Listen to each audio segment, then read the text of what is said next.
Iniciar oficialmente nuestra primera jornada del 10º ciclo, ni más ni menos, de conferencias de la Federación de Salud Mental Madrid. Fijaros cuánto tiempo ha ido pasando, ¿verdad? Parece que no, pero vamos sumando experiencia y años.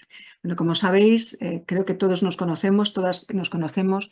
Soy Olga Real Najarro y soy representante, presidenta de la Federación de Salud Mental Madrid, representante como muchas de las personas que estáis aquí, como Elisa, que la tengo aquí en la pantalla como si la estuviera abrazando.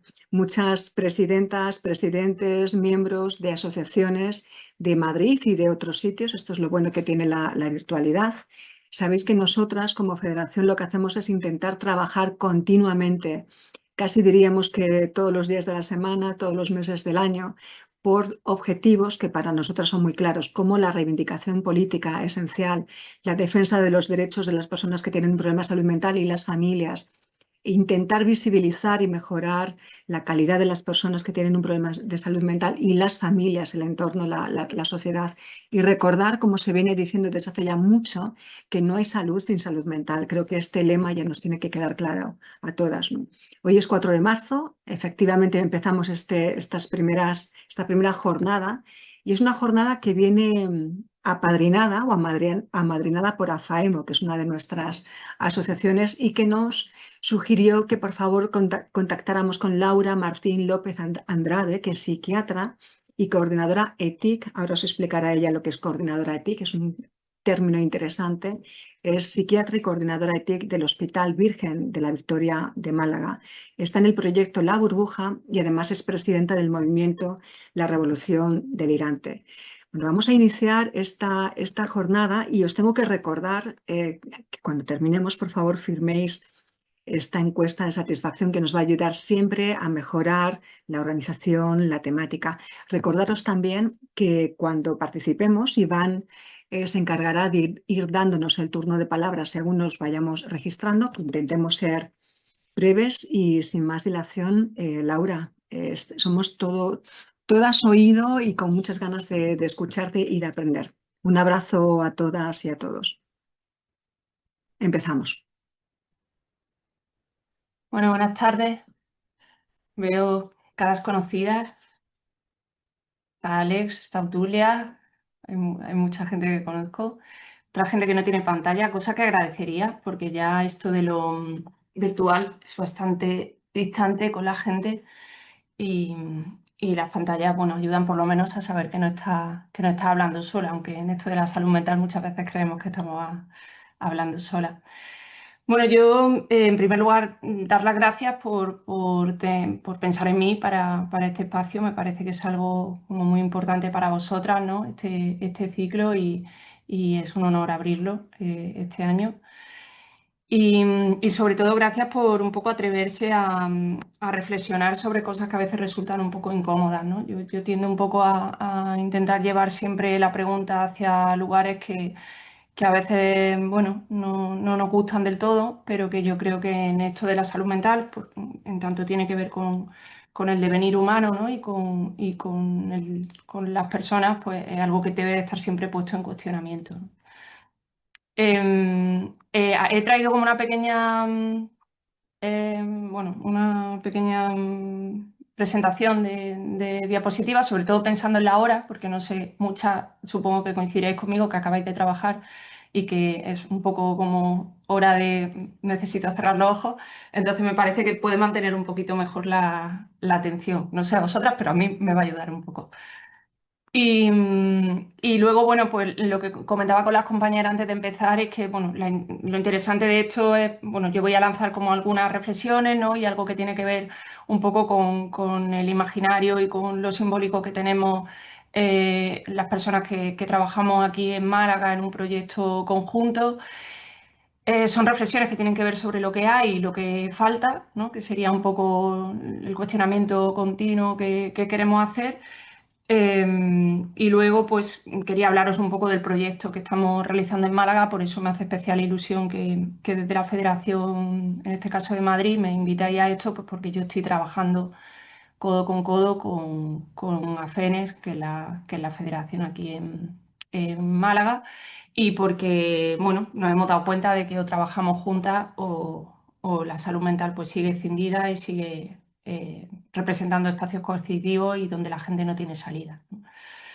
Entonces, quería aprovechar un ratito al final, si os parece, pues por presentaros el proyecto que estamos iniciando aquí en Málaga, que se llama La Burbuja, como ha dicho Olga, y en el que estamos inmersas este tiempo. Olga me pedía que aclarara lo que es ETIC. El ETIC es el centro en el que trabajo, el equipo en el que trabajo aquí en Málaga. Es un equipo multidisciplinar de la sanidad pública malagueña vinculado al Hospital Virgen de la Victoria, que existe en todas las provincias de Málaga, ¿no? Hay casi por cada servicio de psiquiatría o UGC, dependiendo del territorio, aquí se llaman unidades de gestión clínica, pues por cada unidad de gestión clínica de psiquiatría pues existe un equipo ETIC, pero existen tantas formas de hacer el ETIC como personas que componemos el ETIC. O sea, yo creo que esto es lo fácil y lo difícil de la salud mental, que dependiendo de quién lleve los equipos, pues hace un tipo de salud mental u otra, ¿no? Esto de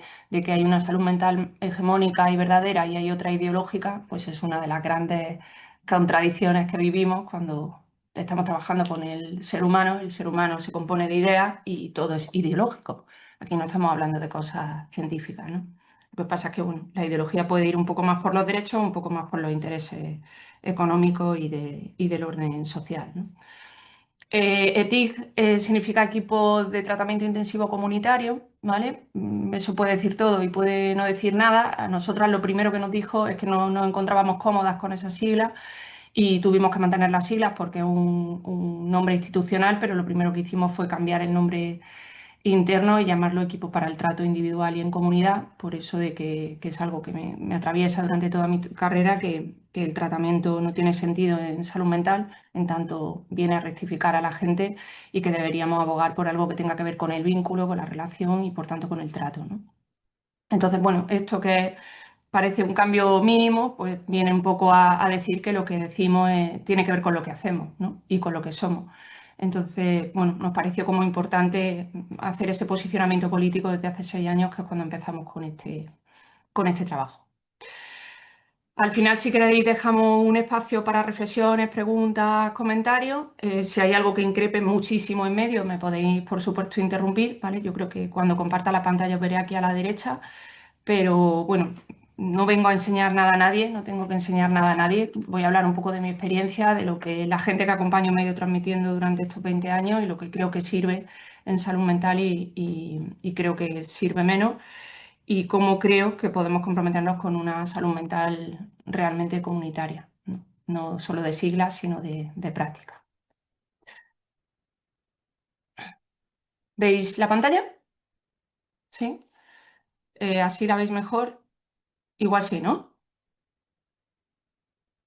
¿Vale? Solo veo la cabeza de Olga y de Lisa. Si las dos me decís que sí, vale. Vale.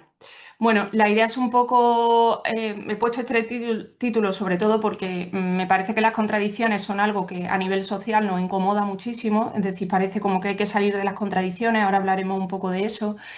Pero creo que las contradicciones son aquello que nos sujeta, yo creo que en el lugar justo para poder sostener esta posición de profesionales, de acompañantes, de personas que estamos un poco dentro de la vida, de personas que en algún momento de su trayectoria pues, han tenido o tienen un problema de salud mental, ¿no?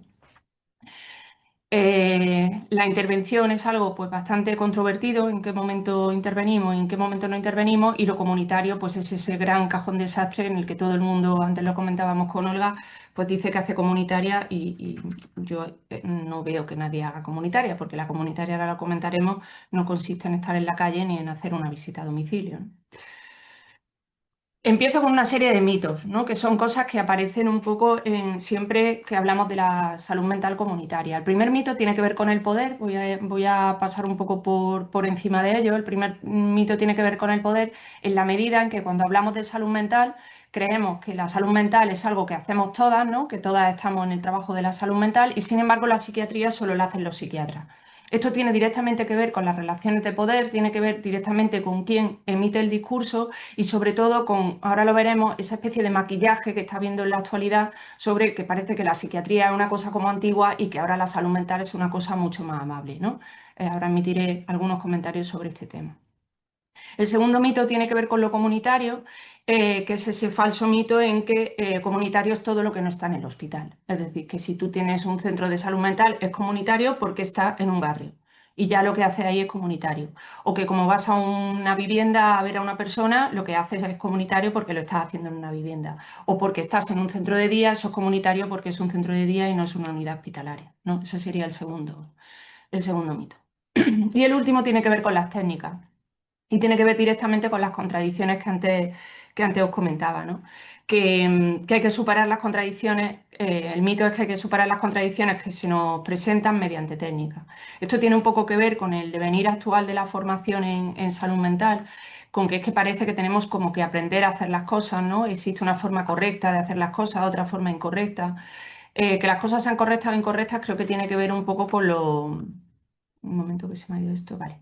Tiene que ver con los derechos, pero no tiene que ver con las técnicas, no tiene que ver con el saber. Vamos a hablar un poco sobre eso. El primer mito que iba en torno a eso de que la salud mental bueno, es una cosa y la psiquiatría es otra cosa, eso tiene mucho que ver con esto de que la reforma psiquiátrica acabó con los manicomios, ¿no? Va un poco en la misma línea, ¿no? Luego comentaremos que realmente los manicomios siguen porque los manicomios tienen que ver con una lógica, no tienen que ver con un edificio ni tienen que ver con un elemento institucional arquitectónico, ¿no? La psiquiatría, yo creo que tenemos que empezar por ahí. Eufemísticamente, ahora se denomina salud mental, pero es un eufemismo. Realmente todo es psiquiatría porque el discurso sobre el que se edifica todo lo que tiene que ver con el supuesto saber sobre el sufrimiento del otro tiene que ver con un discurso psiquiátrico. Entonces, la psiquiatría no es algo distinto de la salud mental, pero ahora se habla de salud mental como una forma un poco maquillada, igual que cuando hablamos de lo actualmente comunitario, es una forma maquillada de ver el hospital, es una forma maquillada de entender la psiquiatría, ¿no? El único objetivo de la psiquiatría desde que nace, cuando comienza su historia hasta la actualidad, es el control social. Es decir, la psiquiatría no viene a curar a la gente, la psiquiatría viene a seleccionar un determinado tipo de población y a controlar ese tipo de población. Una cosa de las más llamativas es que la psiquiatría se erige desde el principio y se sostiene dentro de la lógica médica de una forma muy forzada. Es decir, la psiquiatría se está defendiendo continuamente con que está basada en la evidencia. Esto tiene que ver con la subjetividad. La subjetividad no puede ser pasada por el método científico, sino que la subjetividad es precisamente lo único de cada sujeto. Y lo que ocurre en cada sujeto, lo que ocurre en cada contexto de cada sujeto. Y eso no puede ser objetivable. O sea, lo objetivo y lo subjetivo, es decir, la psiquiatría, si queréis, puede tener mucho más que ver con el discurso filosófico que con el discurso médico. Sin embargo, como la psiquiatría se erige como una especialidad médica más, se introduce dentro de las lógicas médicas y se cree que solo puede pervivir y solo puede perpetuarse a base del supuesto conocimiento científico. Esa es la mentira que nos venden continuamente y la que está atravesando por completo el discurso social, que ya trasciende a los profesionales y que las propias personas de la sociedad nos vienen a pedir un discurso, o sea, y un razonamiento psiquiátrico y, por supuesto, un diagnóstico. Esto se ve muy bien a nivel histórico porque del encierro arquitectónico del manicomio, en el que las personas estaban apresadas dentro del manicomio en unas condiciones infrahumanas, se pasó a un nuevo encierro que ya lo anunciaba Foucault, que es el encierro simbólico y que tiene que ver con el diagnóstico. El diagnóstico es el nuevo encierro de las personas. Es decir, de un diagnóstico no puedes salir. Un diagnóstico te la atraviesa y por eso hay una persona que yo acompañé durante mucho tiempo que me dijo que la psiquiatría es como una red, ¿no? La salud mental es como una red, pero no porque te ayude ni porque esté interconectada, sino porque no puedes salir de ella. Del lugar del que no se puede salir nunca es del diagnóstico. Yo no soy psiquiatra y para mí es muy difícil cambiarle el diagnóstico a una persona que ya le han puesto en otro momento ni siquiera con los derechos ARCO, ¿no? Hay como muchos reductos donde un diagnóstico psiquiátrico siempre se pueden ir, ¿no? No sé si conocéis a Kate Millett, que es una feminista que encerraron en un manicomio, por supuesto, y que es una persona maravillosa y tiene un texto que se llama Viaje al manicomio y tiene una frase del psiquiatra que me parece muy buena, en la que describe al psiquiatra como una persona que puede arruinarte la vida solo preguntándote cómo estás, ¿no? Eso es algo que siempre está ahí, es decir, es algo que no podemos dejar de mirar, porque si no tenemos presente ese poder que tiene nuestro discurso, ese poder que tienen nuestras acciones, ese poder que tienen nuestras opiniones, no solo del psiquiatra, sino de todos los que todos los que rodeamos al discurso psiquiátrico, es decir, todos los que se aglutinan en torno al diagnóstico, si no tenemos eso presente, no podemos hacer nada con eso. O sea, no vale mirar para otro lado, tenemos que saber que somos sostenedores de un discurso que encierra a las personas. Y prueba de ello es que este encierro simbólico ha dado lugar a un nuevo encierro arquitectónico que desde el activismo en salud mental se denomina el terricomio, que es un nuevo manicomio maquillado en forma de viviendas tuteladas, de mini residencias, de casas hogares, es decir, de una nueva institucionalización que se hace a través de ley de dependencia y que se hace a base de una exclusión mucho más amable. Evidentemente la gente no está en las condiciones en las que estaban los manicomios, pero que sigue siendo un lugar de exclusión. Hay gente que lo llama las jaulas de oro, ¿no? Pues estoy en una residencia estupenda, estoy en un piso estupendo, me pagan todo, pero no soy libre. Porque el único problema que atraviesa toda la psiquiatría y el problema que siempre va a haber en torno a la psiquiatría, la salud mental, como lo queráis llamar, es el de la libertad. Ese es el problema que atraviesa todo el discurso psiquiátrico y ese es el problema que atraviesa, luego veremos, todas las prácticas psiquiátricas. ¿Por qué la reforma no acabó cuando terminaron los manicomios? Franco Basaglia tenía muchas explicaciones para esto. La primera es que la reforma psiquiátrica se llevó a cabo por técnicos únicamente, es decir, solo provocó un cambio dentro del sistema sanitario, pero no provocó un cambio social. Eso solo ocurrió en Trieste, en Italia. No sé si conocéis la experiencia de Trieste, pero solo ocurrió allí.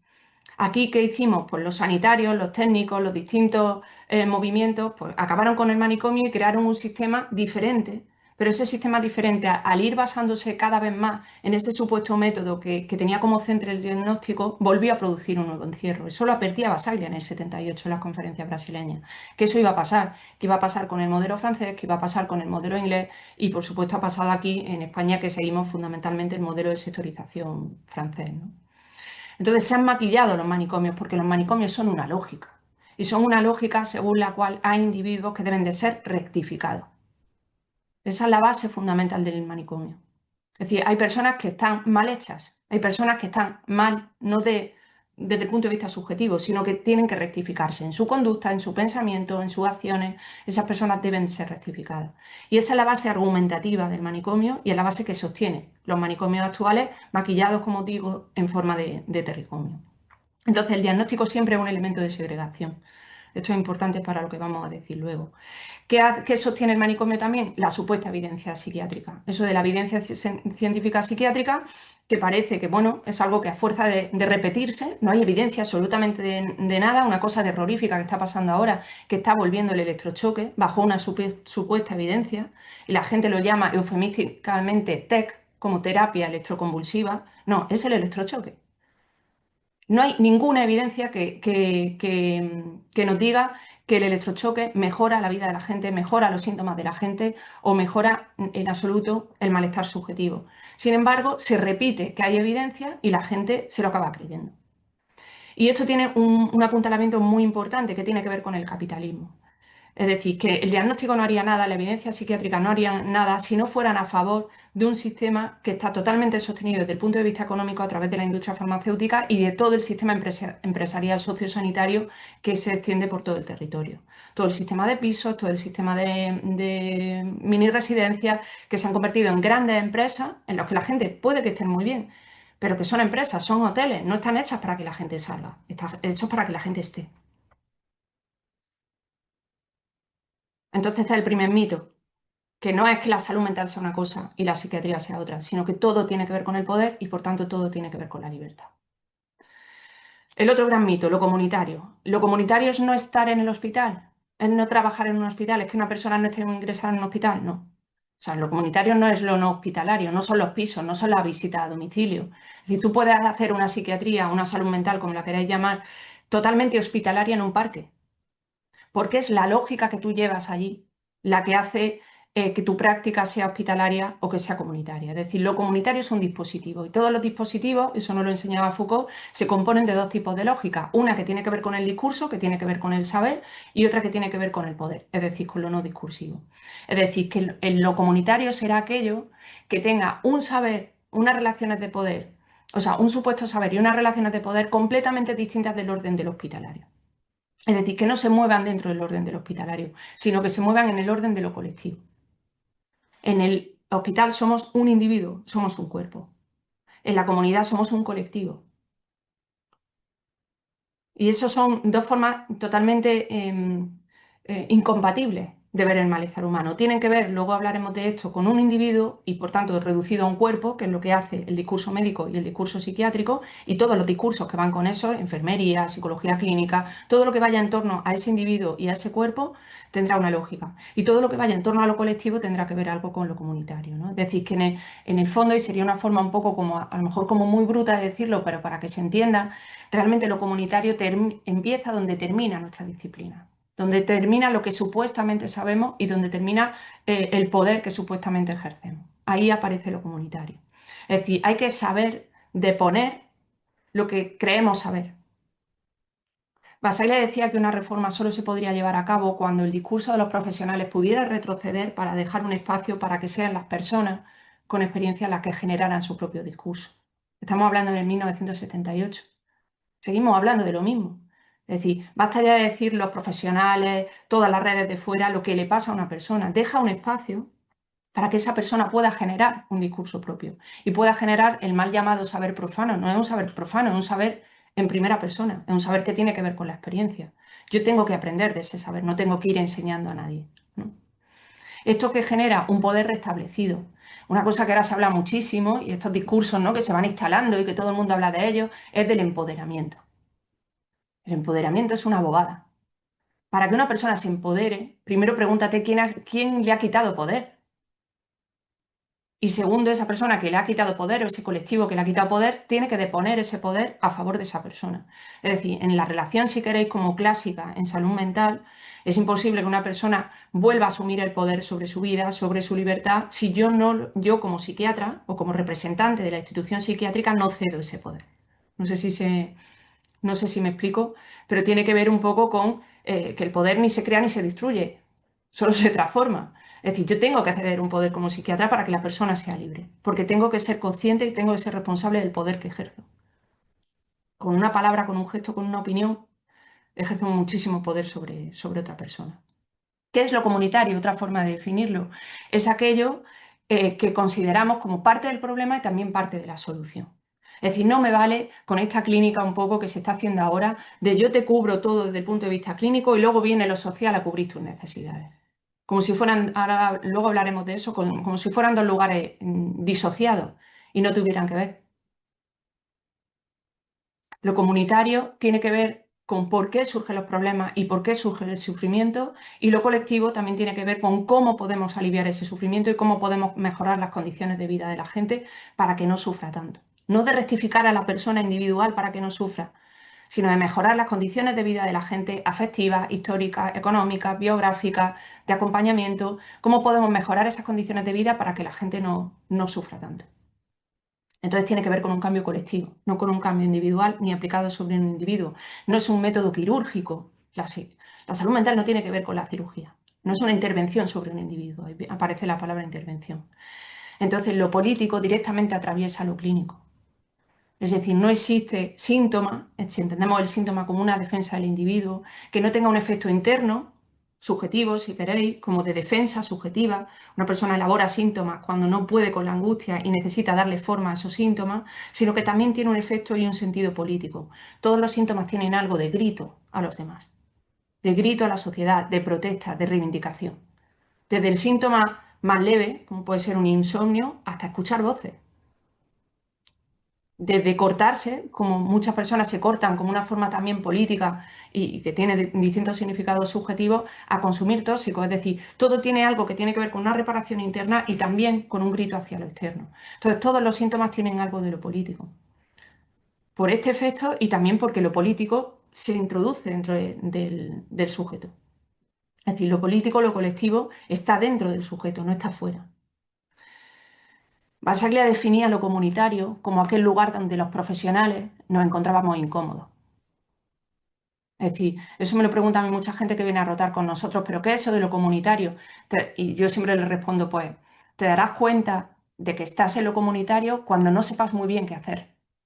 o cuando no sepas muy bien quién eres, o cuando te encuentres incómoda, insegura, porque de pronto en una cafetería, de pronto en un parque, de pronto en el domicilio de alguien, no sabes muy bien qué es lo que tienes que hacer ahí. Ahí está empezando a surgir lo comunitario. También añadía Basaglia que la tranquilidad del médico o la tranquilidad del profesional es la muerte del paciente o la muerte del enfermo, decían en italiano, ¿no? El malati. Es decir, que nuestra tranquilidad nos tiene que hacer sospechar un poco. Si yo estoy muy segura en mi trabajo, si yo sé perfectamente lo que tengo que hacer, normalmente teniendo en cuenta toda la trayectoria que tiene la salud mental y toda la violencia que incorpora la salud mental, eso suele querer decir que estoy limitando la libertad del otro a favor de mi tranquilidad, ¿no? Es el lugar donde tenemos que ser capaces de estar, el lugar donde tenemos que ser capaces de sostener esa contradicción. Pasaglia también decía que el psiquiatra compensa con poder su escaso saber. Este es el otro mito, que parece que hay como técnica, esto la gente que nos dedicamos mucho a la formación te lo preguntan continuamente, vale, sí, todo esto está muy bien, pero ¿qué hago? ¿No? Si es que no tienes que preguntarte qué hago.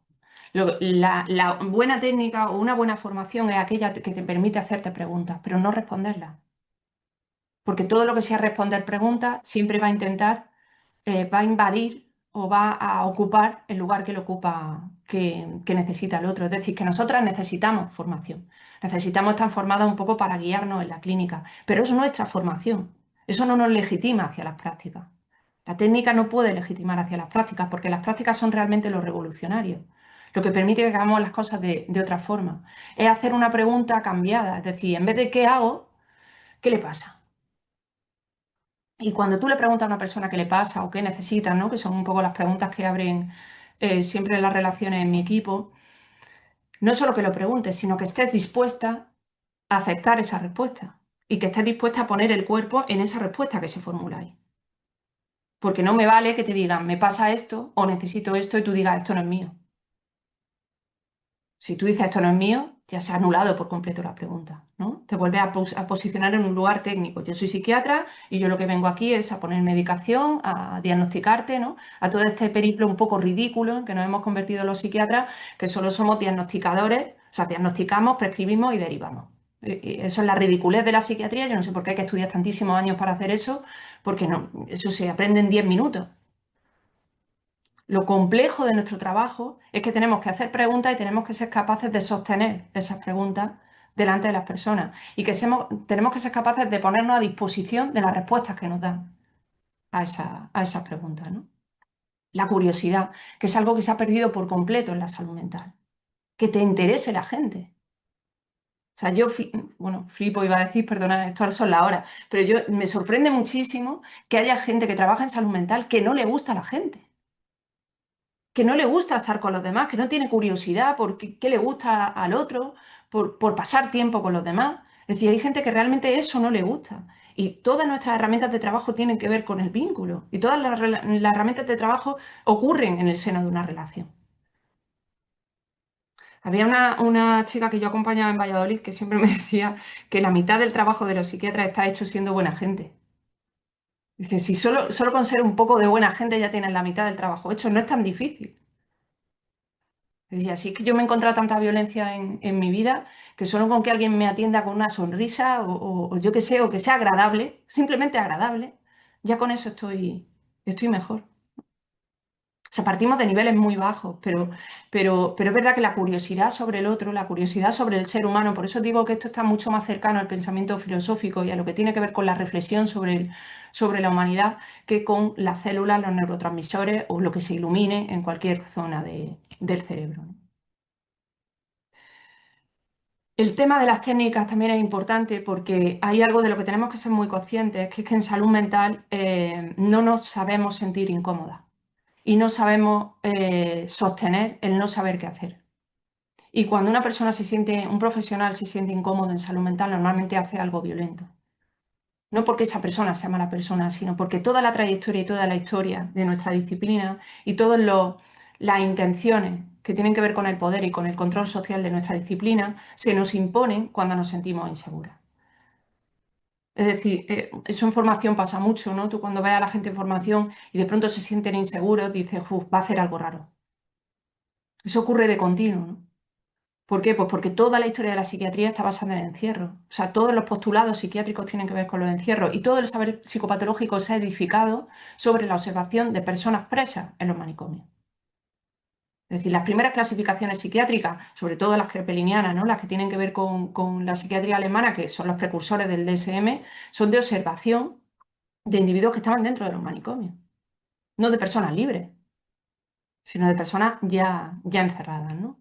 Entonces tenemos que ser capaces de sostener esas contradicciones, no irnos a la técnica de, uff, como no sé muy bien qué hacer, como no sé muy bien quién soy, pues voy a empezar a hacer terapia de grupo. O como no sé muy bien qué hacer, no sé muy bien quién soy, voy a hacer diálogo abierto, ¿no? Como si fuera una técnica cerrada, como si fuera una aplicación y una especie de pastilla técnica que estoy dando al otro y que estoy aplicando al otro. El problema es cuando tú eso lo haces desde la rectificación y eso ya tiene que ver con las prácticas. Entonces, una de las contradicciones más importantes que tenemos que sostener es que formamos parte desde el movimiento asociativo, desde las instituciones sanitarias, desde las instituciones sociosanitarias, formamos parte de instituciones que tienen una única responsabilidad, que es abrir espacios que permeen con la sociedad. No consiste en generar mejores instituciones que acojan a los demás, sino generar instituciones que abran espacios. Esto es una cosa muy contradictoria que nos resulta muy incómoda, porque me hace tener un pie en cada sitio. Me hace tener un pie tranquilo dentro de mi institución, pero otro continuamente repalando hacia afuera, dándome cuenta de que es fuera, de que es en el barro, donde tengo que moverme. Y poder tener esas dos cabezas. Esa contradicción es muy difícil de sostener, pero es la que facilita y la que en cierto modo permite la libertad del otro. Otra cosa muy basaliana también sobre la contradicción tiene que ver con ser capaces de cambiar la institución social cambiando nuestras instituciones. Muchas veces te dicen, tú es que, o sea, yo no soy psiquiatra en un sitio y Laura en otro, ¿no? Es decir, soy una misma persona en todos los sitios. Es decir, ¿cuál es mi responsabilidad como Laura dentro de la institución sanitaria, psiquiátrica sanitaria pública? Ser capaz de cambiar mi institución para cambiar la institución social. Porque si no, ¿qué pasa? Que lo que generamos es otro dispositivo. Y los dispositivos siempre se va a imponer el poder sobre ellos. Los dispositivos nunca pueden ser permanentes. Es decir, los espacios de trabajo que generamos, los equipos, los proyectos que generamos en el trabajo, siempre tienen que ser cambiantes, porque la inercia de encierro de la psiquiatría siempre va a ser permanente. Entonces, llegará un momento en que nos encontremos cómodas trabajando en ese dispositivo. Ahí es donde nos tenemos que asustar. Porque hay que evolucionar hacia otro sitio. Ese dispositivo seguramente se ha convertido en un encierro y hay que destruirlo a favor de otro lugar que vuelva a promocionar la libertad de la gente, ¿no? ¿Por qué? Porque lo que hay que cambiar está afuera. Yo no tengo que cambiar el lugar solo donde trabajo, sino que tengo que cambiar el lugar donde trabajo para cambiar la institución social. Y todo eso se hace desde las prácticas, que es un poco lo que voy a hablar al final. Es decir, lo técnico, a mí me gusta un poco como lo definí el otro día, como que la técnica es el refugio del que no puede lidiar con las prácticas. Porque las prácticas son las que te comprometen, las que te hacen poner el cuerpo, las que te generan inseguridad, las que te comprometen también emocionalmente, ¿no? Y es en esas prácticas donde podemos generar esa revolución social que nosotros la llamamos la revolución del estar, ¿no? Del estar presente, que es lo más complicado ahora en salud mental. Estos mitos nos llevan a una serie de imposibles. Es decir, ¿por qué no funciona la salud mental comunitaria actual? ¿Por qué no hay salud mental comunitaria actual? Fundamentalmente yo creo que por tres razones. La primera, porque separamos lo clínico y lo social. La segunda, porque transformamos la persona en un individuo. O sea, la persona deja de existir, el ciudadano o la ciudadana dejan de existir y se transforman en un individuo que acaba siendo un cuerpo a rectificar. Y la tercera imposibilidad es que en la misma frase somos capaces, a veces de una forma bastante llamativa, de hablar de derecho y de diagnóstico. Eso va en la línea de eslóganes, como se pronunció el año pasado, el Día de la Salud Mental, de forma bastante desafortunada y para, bueno, para el horror de muchos de los asistentes allí, cuando se dice que a una persona no se le ata, sino que se ata a la enfermedad, ¿no? Como diciendo, estoy salvaguardando los derechos de la persona, pero a la vez le estoy llamando enfermo, ¿no? Son discursos bastante, no contradictorios, sino ambivalentes y que generan y que sostienen la violencia. Cuando separamos lo clínico y lo social se hace imposible lo comunitario. ¿Por qué digo esto? Porque las personas no están hechas de trozos separados. Cuando nosotros decimos, estos somos los sanitarios y nosotros somos los servicios sociales, o aquí nos ocupamos de salud mental y aquí de los sociosanitarios, cuando hacemos esa separación, primero estamos considerando de una forma bastante artificial y falsa y que nadie se cree que la persona está hecha de trozos, ¿no? Que por un lado tiene su trozo clínico y por otro lado tiene su trozo social. Eso siempre es fruto de nuestra incompetencia, de nuestra inseguridad y de nuestro narcisismo. Eso lo hacemos porque no sabemos lidiar con la otra parte. No porque a la persona le beneficie que estemos separadas, sino porque no sabemos lidiar con lo otro. En salud mental continuamente los psiquiatras, los psicólogos, las enfermeras dicen, no, es que esto es social. En servicios sociales continuamente las trabajadoras sociales, todos los trabajadores de los servicios sociales, todos los que trabajan en el tema del sinhogarismo, que dicen, no, no, es que esto es de salud mental. Y en medio hay un abismo. Y en ese abismo donde se cae la gente. Es como si la clínica fuera una cosa completamente separada, completamente artificial, que ocurre dentro de una especie de cerebro o de mente cerebrada y que esté completamente separado de lo que tiene que ver con el devenir de la persona y con las necesidades de la persona. Eso es porque no sabemos hacerlo mejor. Y tenemos que empezar a aceptar que la persona es un todo y que hay que ser capaces de lidiar con las necesidades de la persona en ese todo y de poder trabajar juntas. O sea, es muy contradictorio, y esto no es una contradicción sostenible, sino una contradicción salvable, que hablemos de lo comunitario cuando lo sanitario y lo social no se ponen de acuerdo. Si no somos capaces de generar comunidad entre nosotros, ¿qué comunidad le estamos pidiendo a la gente? Es decir, que eso es como bastante llamativo, ¿no? Ahí aparece lo que yo llamo la violencia de derivar, ¿no? Un amigo que ha estado muchísimo tiempo que ha sido usuario de salud mental durante mucho tiempo, decía que cuando te derivan te dejan a la deriva. Y realmente derivar es una de las palabras más violentas en psiquiatría. Cuando dices que a alguien le derivas, en psiquiatría, en todas las lógicas de la psiquiatría, ¿me entendéis cuando digo eso, no? En todo el dispositivo psiquiátrico, derivar consiste en yo no puedo, que se ocupe otro. Me da igual que sea con la mejor intención. Dudo de las mejores intenciones siempre, ¿eh? Pero normalmente tiene que ver con un no puedo, que se ocupe otro. Es echar balones fuera. Es una palabra que está completamente prohibida en mi equipo, decir derivar. O sea, existe, fijaros que hay una dificultad, por ejemplo, muchas veces es una palabra que se cuela continuamente en el discurso de los profesionales. Nos lo han derivado, lo vamos a derivar. Tiene una cosa de movimiento, ¿no? De que yo empujo al otro hacia otro sitio y que esa persona es empujada. Tiene una cosa de tomar al otro como objeto, que es el fondo absoluto del discurso psiquiátrico y que se va mandando de un sitio a otro. Y esto se apuntala perfectamente a través de palabras como pueden ser eso de mío, este es nuestro, este es tuyo, ¿no? Esa apropiación a través del posesivo que tiene que ver de nuevo con que la persona se transforma en un objeto y en un individuo. Y eso que a mí me gusta tanto, que es horroroso, de los criterios de inclusión y exclusión. Los criterios de inclusión y exclusión son eh, el aliado absoluto de la gente que quiere trabajar cómodamente. Lo incómodo siempre está en la exclusión y lo cómodo siempre está en la inclusión. Es muy llamativo, ¿no? Cuando de pronto encuentras a ETIC, por ejemplo nosotros que venimos un poco a ser el síntoma de que la psiquiatría comunitaria no funciona muy bien y que tenemos que venir a hacer todo el trabajo comunitario de los equipos de salud mental con las personas, ¿cómo puede haber ETIC con criterios de exclusión? Entonces, ¿esa gente a dónde va? No tienen otro lugar. Fijaros que en nuestro propio TIC hemos tenido que generar un programa que lo hemos llamado Atopos, que es como de gente sin lugar, ¿no?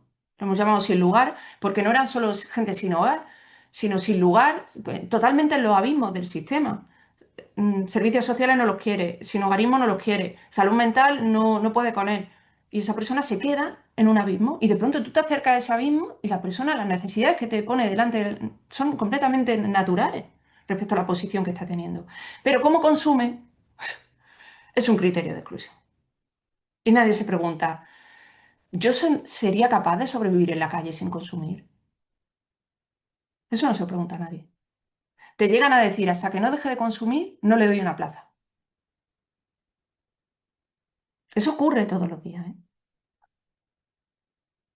Pero todo esto tiene que ver con esa lógica de la derivación, de lo mío, lo tuyo, con lo que estoy cómoda, con lo que no estoy cómoda. Daros cuenta que esto, aunque os resulte incómodo a vosotros, yo siempre intento cuando algo no funciona preguntarnos qué tenemos que ver con esto, ¿no? Porque la pregunta normalmente en salud mental es que cuando las cosas no van bien se dirigen a la persona no va bien. El cambio, digamos, como que proponemos en las prácticas es que cuando las cosas no van bien vamos a preguntarnos qué no estamos haciendo bien nosotros, no solo como equipo, sino como institución y como sociedad. Me parece una pregunta más compleja, pero me parece más útil y me parece muchísimo más digna y más honesta, ¿no? Que responsabilizar solo a ese individuo, que ya no es responsabilizar porque no le da la posibilidad de reparar, sino que es culparle directamente. Os decía que pretendemos trabajar de una forma comunitaria sin saber trabajar entre nosotros. Eso es una cosa insalvable. O sea, de pronto la gente confunde con trabajar en equipo con reunirse. Eso no tiene nada que ver. O sea, trabajar en equipo no es reunirte. Coordinarte no es contarte las cosas. Trabajar en equipo es tejer una red entre nosotras de en qué somos fuertes y en qué somos débiles, cada uno de los miembros del equipo, y que se genere una forma de hablar y una forma de sentir en la que podamos decir, yo aquí fallo, tú aquí fallas. Coordinarnos es realmente ver en qué podemos sumar para que las personas estén mejor, no en te paso la información. Es que no te coordina. ¿Tú quieres trabajar conmigo? Coordinar es trabajar juntas, es generar un espacio colectivo, es, si queréis, dar ejemplo. Si yo doy ejemplo en mi institución de generar espacios colectivos, eso lo estoy, digamos, como mostrando a la institución social. Una institución social que no lo olvidemos está perdiendo por completo lo colectivo. Y no podemos seguir siendo cómplices de eso, ¿no? O sea, cuando hablamos de lo comunitario, si yo quiero trabajar en lo comunitario, si a mí me interesa lo comunitario, mi primer propósito tiene que ser generar espacios colectivos y pensar desde lo colectivo, no desde lo individual, ¿no? ¿Cuál es la clínica más avanzada? Una clínica basada en las necesidades.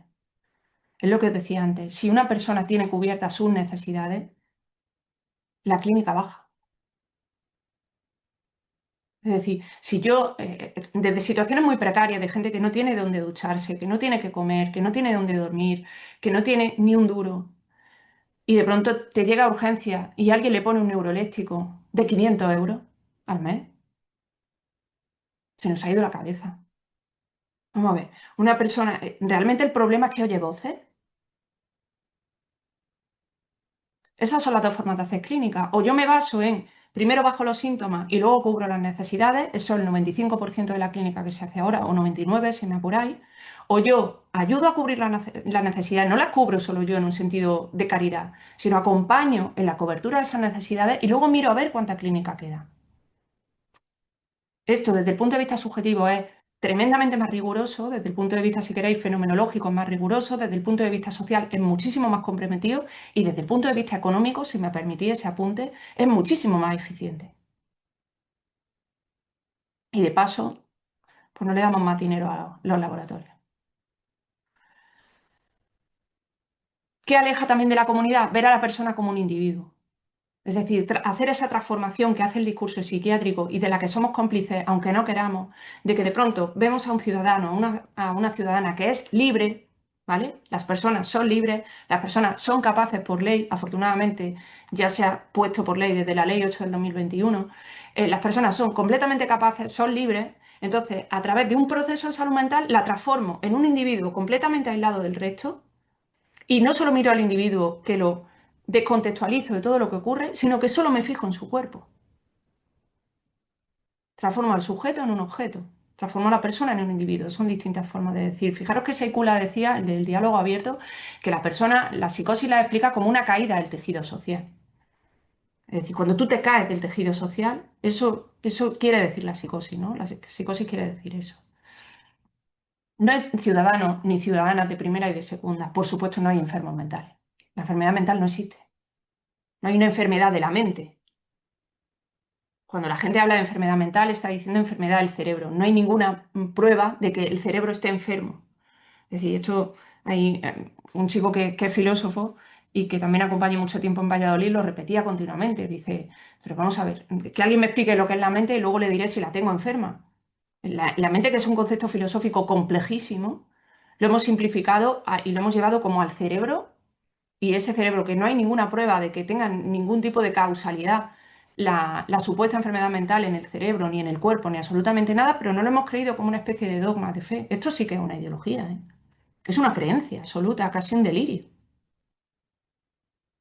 Pero se ha visto que determinados individuos incómodos en la sociedad son enfermos mentales. Ya se les ha llamado enfermos mentales y los pone como individuos de segunda, ¿no? La diversidad no tiene que ser rectificada. ¿Por qué lo entendemos tan bien con la comunidad LGTBI? Que hasta hace nada estaba dentro de los manuales de diagnóstico y no lo entendemos con una persona que escucha voces. ¿Por qué la gente no tiene derecho a escuchar voces? Todo el mundo tiene derecho a tener los síntomas que quiera, los síntomas que necesite, y sobre todo el mundo tiene derecho a ser libre. ¿Dónde está la línea? Yo tengo que ser capaz de poner la línea a partir de la cual sufro. Y a partir de ahí pido ayuda, pero independientemente de cómo sea mi malestar. Cuando se habla de trastorno mental grave, se está hablando de que hay trastornos mentales graves y trastornos mentales leves. Realmente se está diciendo gente con malestares raros y gente con malestares que no me incomodan tanto. Y esa es la diferenciación que se está haciendo. No se está haciendo una diferenciación fenomenológica ni una diferenciación de cuantificación del sufrimiento. Yo he visto a personas con síndromes, vamos a llamar depresivos, según los manuales de diagnóstico, sufrir muchísimo más que gente que escucha voces o manifestar un sufrimiento mucho mayor que personas que escuchan voces. El síntoma, se dice, el síntoma no hace al monje, ¿no? El síntoma es la forma que yo tengo de expresar mi sufrimiento o de elaborar mi sufrimiento. Ahora, si mi sufrimiento pasa a una línea a partir de la cual yo ya no puedo más, es cuando debería de tener ayuda. Pero yo no puedo ser rectificado solo por cómo sufro. No sé si me estoy explicando, ¿no? Fijaros que vemos a gente en una sociedad muy enferma. O sea, acabo de ver las noticias y dan ganas de salir huyendo, pero no se sabe a dónde. En una sociedad enferma, familias rotas, gente muy atravesada por la violencia, gente en situaciones de precariedad, vidas terribles que dicen, yo no sé cómo estaría si me hubiera pasado todo eso. En el fondo, todo el mundo le pasa lo mismo, que está solo. La soledad atraviesa toda la experiencia humana. La forma que tenemos desde el punto de vista subjetivo de vivir esa soledad es diferente y las vidas que han tenido las personas son diferentes y la forma de elaborar el malestar cuando no pueden más y se angustian son diferentes. Pero individualizar el problema es el éxito del modelo social capitalista y productivo actual, ¿no? Es decir, el éxito de la psiquiatría y de la psicología dominante, porque desresponsabilizo absolutamente a todos los demás. Desresponsabilizo a la familia, desresponsabilizo a la persona, que todos somos responsables también de nuestro sufrimiento, porque podemos hacer algo con eso. Las familias son responsables, no son culpables, son responsables, en tanto pueden hacer algo con eso. La sociedad es responsable, el barrio es responsable, la psiquiatría es responsable. Es decir, en la medida en que todos nos vemos responsables, podemos hacer red para colectivizar el problema y trabajar con ese problema. Si el problema es solo la persona, está todo perdido. Solo tengo dos caminos, la institucionalización y la cronificación. Es el único sentido que tiene. ¿Cuál es la estrategia de mejora social e individual que debemos proponer todas las que queremos hacer algo que tenga que ver con la salud mental comunitaria? Colectivizar los problemas. Ese es el gran reto social que tenemos por delante y creo que es nuestra responsabilidad o bien perpetuar esta situación o bien atrevernos a cambiarla. Y por último, el tercer freno para la salud mental comunitaria es que es completamente incoherente hablar de derechos y de diagnósticos en la misma frase, en el mismo contexto, incluso en el mismo idioma. Es decir, juntar estos dos conceptos no tiene ningún sentido ni clínico ni asistencial. El gran éxito del marketing psiquiátrico fue esa famosa frase de que la enfermedad mental es como la diabetes. Esa caló en muchas asociaciones de familiares y de personas con diagnóstico, ¿eh? Y se defendió. Y sabéis quién la pagaba, ¿no? ¿Sabéis quién financió esa frase? Esa frase la financió Janssen. Era un éxito completo empezar a pensar que la forma de equiparar derechos era que la sociedad pensara que cuando uno escuchaba voces o tenía ideas inusuales o extraordinarias o el mal llamado delirio, era porque su cerebro estaba mal, igual que el páncreas está mal cuando uno tiene diabetes. Eso fue un éxito comercial impresionante y caló en la sociedad. Y caló hasta el punto de que cuando una persona está mal, lo primero que aparece en el imaginario, no solo profesional, sino familiar y social, es si está tomando la medicación. Y no está basado en ningún tipo de evidencia. De hecho, la evidencia nos dice que solo el 30% de personas que tienen lo correspondiente a llamados síntomas positivos de psicosis, lo que vienen a ser delirio, solo un 30% de las personas en algún momento experimentan una subida de dopamina. Y solo cuando hay síntomas que se llaman positivos. Y que de ese 30%, el 80% de las veces esa subida de dopamina es episódica y se autorregula. ¿Qué hacen los neurolépticos, los mal llamados antipsicóticos, otra gran estrategia del marketing? ¿Qué hacen los neurolépticos? Bajar la dopamina. ¿Pero a todo el mundo le hace falta que le bajen la dopamina? No. Pero si yo bajo la dopamina durante un tiempo suficientemente largo, vuelvo a la persona dependiente del neuroléptico. De forma que si lo quito, va a sufrir una tormenta de dopamina que provocará una psicosis por hipersensibilidad. Lo mismo pasa con los antidepresivos. A nadie que tenga síntomas de tristeza le baja la serotonina. Eso ya por fin todos los estudios lo han avalado. ¿Qué hacemos con los antidepresivos? Producir en la persona una cantidad de serotonina artificial de forma que cuando la quita a la persona le falta. Lo mismo pasa con los neurolépticos. ¿Vale? Entonces se aplicó, y esto coincidió yo creo que con el Risperdal Costa, ¿no? con los primeros neurolépticos de POD, ¿no? Que son la gran aberración de la asistencia actual, poner a una persona un inyectable. Ocurrió como una forma de, bueno, ya que se le está poniendo es porque le hace falta y es como la vacuna, y se empezó a hablar de lo de la vacuna. Todo esto está condicionado por una única razón, que es el diagnóstico. El diagnóstico es uno de los mayores actos de violencia de la psiquiatría y es por varias razones que siempre las repito, pero me gusta recordarlas, ¿no? Porque se ha convertido en la única finalidad clínica, parece que lo único importante y la única tarea que tenemos los clínicos es diagnosticar, que os decía antes, es completamente ridículo. Ahora fijaros que el DSM-6 se está dando cuenta de que si no habla de determinantes sociales, se está quedando un poco atrás, entonces está haciendo una avanzadilla que siguen llamando a teórica, es muy gracioso que lo llamen a teórica cuando está cargado de teoría y de ideología biológica, pero están haciendo una avanzadilla hacia lugares en los que también se habla de determinantes sociales, ¿no? Entonces se van a establecer unas cosas que tienen que ver con la verdadera psiquiatría, que son trastornos graves, y otros que no, que son más de determinantes sociales y que pueden tener una prescripción social. La APA es tremendamente inteligente y la industria farmacéutica es maravillosamente inteligente. Saben cómo hacen las cosas y ahora no se podían quedar atrás. Pero siguen siendo diagnósticos, siguen siendo formas de etiquetar individualmente y esencialistamente el sufrimiento. El diagnóstico tiene una importante repercusión social. Hay mucha gente que te dice que está más tranquila desde que le han dicho el diagnóstico. Hay mucha gente que le falta identidad y que no sabe quién es y que se puede agarrar a un diagnóstico. La gente es libre de agarrarse a un diagnóstico. Lo que quizás no somos tan libres de decirle que ese diagnóstico es verdad. Sobre todo porque es ilegal. Todo tiene que hacerse con consentimiento informado. Todos los actos médicos tienen que hacerse con consentimiento informado. Y si yo a una persona le digo, lo que tú tienes es compatible con un trastorno bipolar, le tengo que decir, el trastorno bipolar es un concepto tremendamente difuso, que para cada uno es una cosa, que es un concepto que viene de la psicosis maníaco-depresiva, que tiene 300 años, y que la psicosis maníaco-depresiva viene de la melancolía, que tiene 3000 años, y que es un concepto que se ha convertido en un espectro en que cabe cualquier persona que tenga un cuadro de tristeza a la que reaccione hiperactivándose, que en el fondo es eso que traduce el trastorno bipolar. No todo el mundo le suelta este rollo a la gente. Luego el diagnóstico es violento porque se hace sin consentimiento informado y además se dice que cualquier acto médico y cualquier acto facultativo que pueda tener efectos secundarios debe de avisarse. Es decir, que si yo a una persona le pongo que tiene o que está diagnosticada de trastorno límite de personalidad, esa persona no va a ser muy bien tratada en los servicios de urgencia. No va a ser muy creída en determinados dispositivos, no se la va a mirar igual en otros lugares y eso tiene efectos secundarios. Yo tengo que avisarla.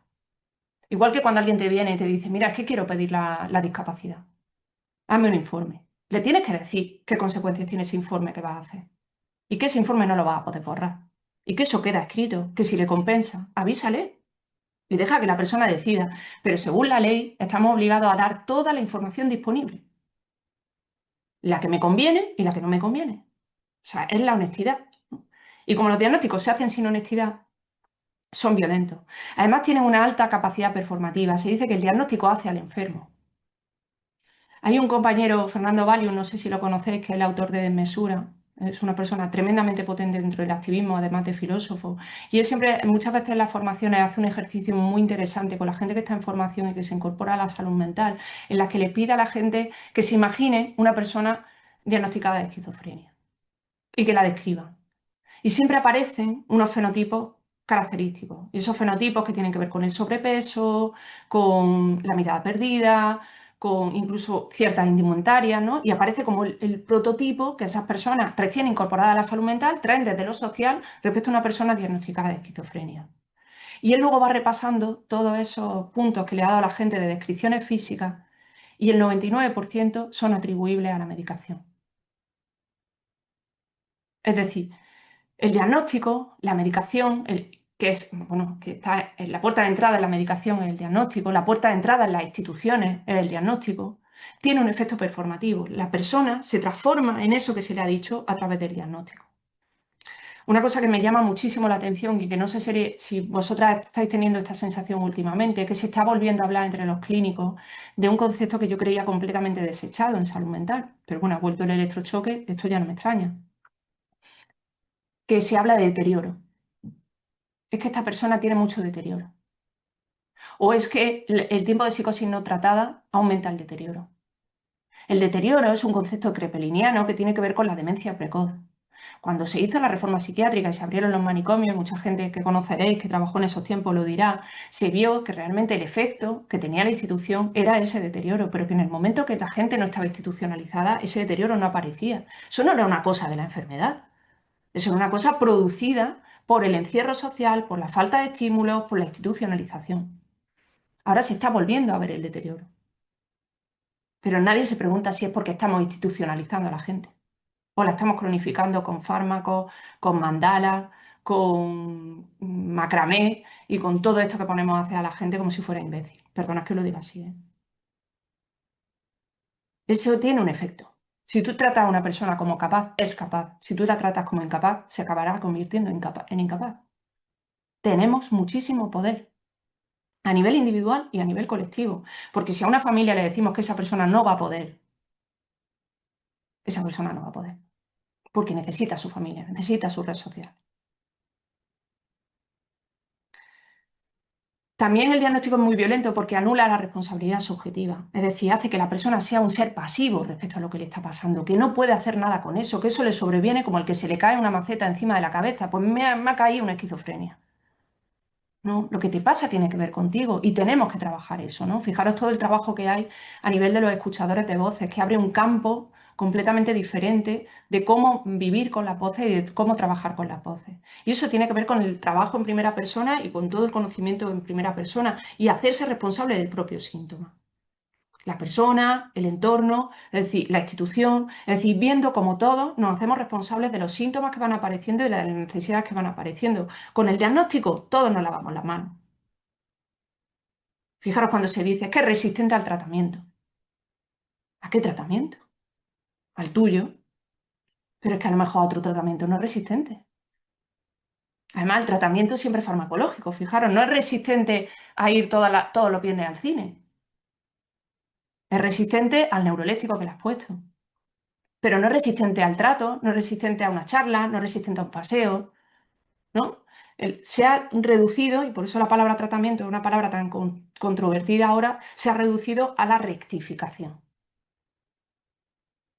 Decía Winnicott que una de las cosas más importantes que se puede hacer por una persona que sufre mucho, es dejarle en paz. No entendido desde el abandono, ¿eh?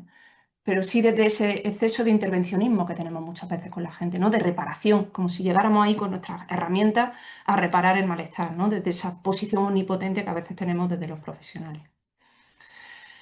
Y por último, el diagnóstico no es fiable.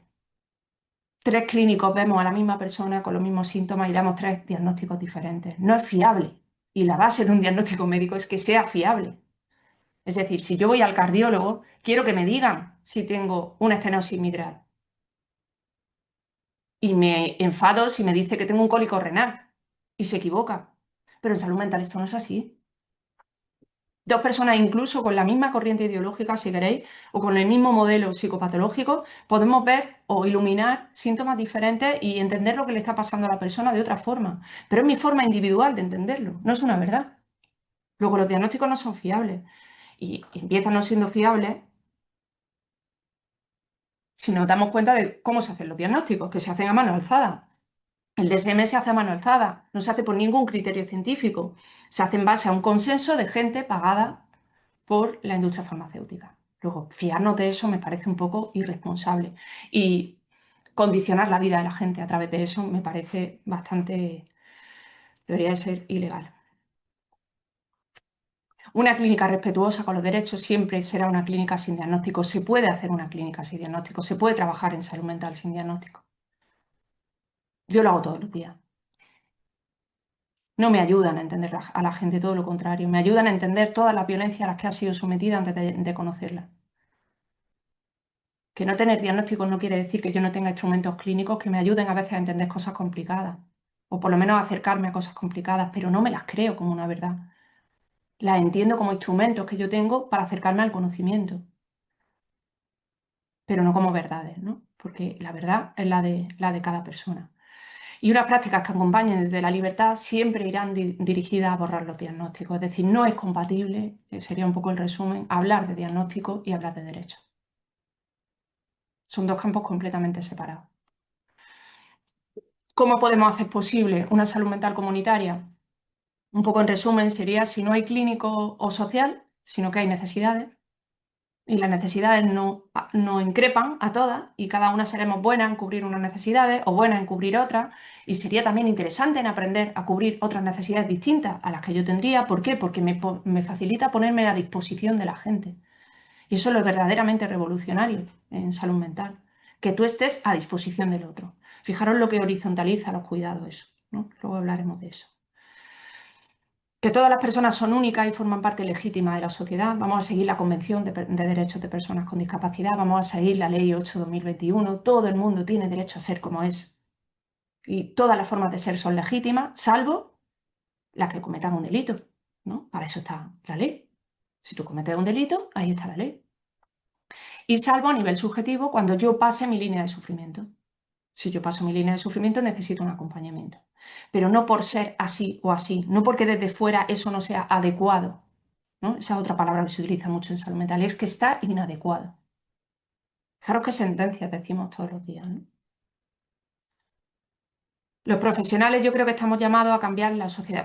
Con los profesionales me refiero al movimiento asociativo, a todos los movimientos que tenemos que ver un poco con el tema de la salud mental. Creo que estamos llamados a cambiar la sociedad del ejercicio de nuestra profesión para que todo esto sea así. Es decir, para que las personas tengan la legitimidad de ser y la posibilidad de ser acompañadas cuando algo les bloquea en el ser, ¿no? Sería un poco la forma de hacer una salud mental comunitaria y hacerla siempre desde lo colectivo. Y en 10-15 minutos comento un poquito el tema de, como no veo casi ninguna, igual la mitad se ha ido. Es que esto es muy, muy complicado. Cuando ves cara en una sala, pues vas viendo un poco por dónde le está interesando a la gente, pero esto es horroroso porque me estoy viendo solo a mí y a Julia Moreno. Solo veo con sus cascos. Solo nos veo a las dos, entonces puede que estemos solo las dos, Julia. Este es el proyecto un poco que llevamos tiempo en Málaga haciendo. Yo llevo en el ETIC 6 años y desde hace aproximadamente 3 años estamos trabajando en conjunto con otras compañeras y con otros compañeros de otros colectivos y estamos intentando sumar desde ahí para poder generar espacios diferentes y ejercitar eso que nosotros llamamos, o por lo menos esta mañana hemos llamado, que esto ha sido de hoy, la revolución del estar, ¿no?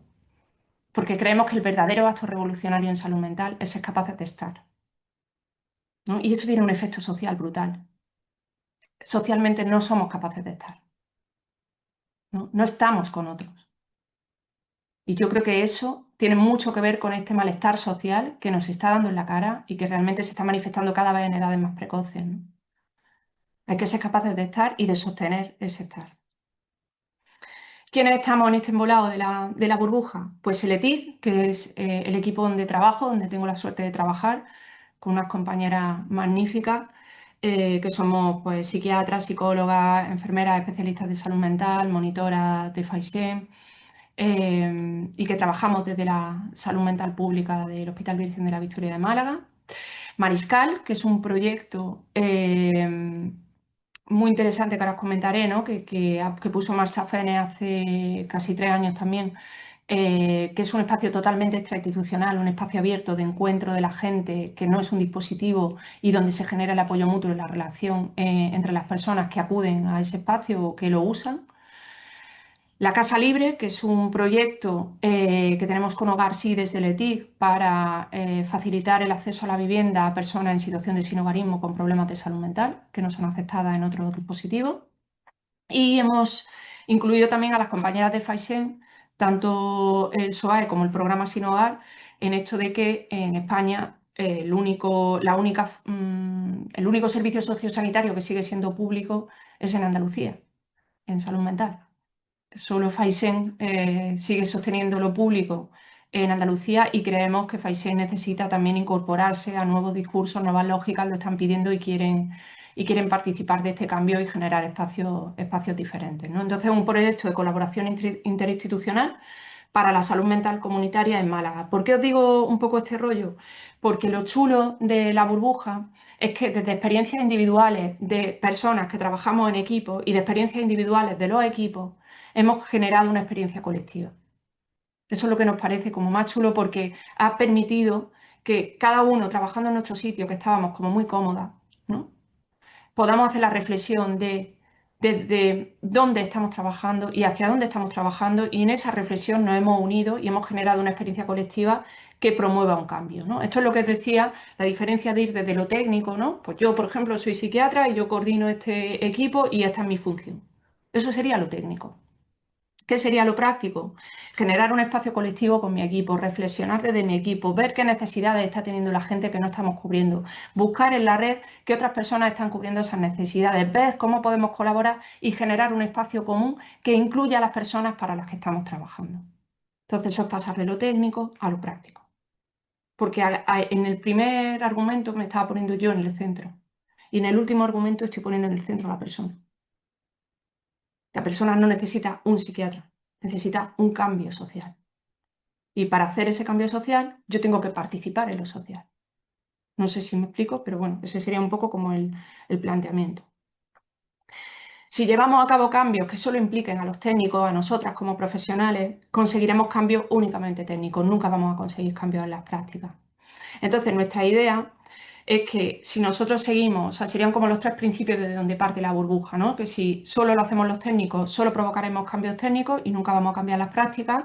Que si generamos espacio, imaginar un dispositivo nuevo, muy chulo y tal, pero de pronto hay un modelo clínico asistencial que sigue basado en la idea de trastorno o enfermedad, me da igual si aplico una técnica chulísima, ¿no? O como inicialmente muy respetuosa, si sigue basado en el modelo de trastorno o enfermedad, siempre va a perpetuar la mentira social de la psiquiatría, esa mentira atravesada por el diagnóstico y que solo lleva a lugares de exclusión. Y si yo implanto modelos que no incluyan la participación social, sigo generando nuevos sistemas de exclusión y encierro. Es decir, que yo puedo generar un centro muy guay que funcione fenomenal, pero si eso no está permeado con la sociedad y no está permeado y facilitado hacia la participación social, voy a generar un nuevo espacio de encierro, ¿no? Por eso que os decía antes de que todos los dispositivos tienen que cambiar y que todos los dispositivos tienen que ir evolucionando.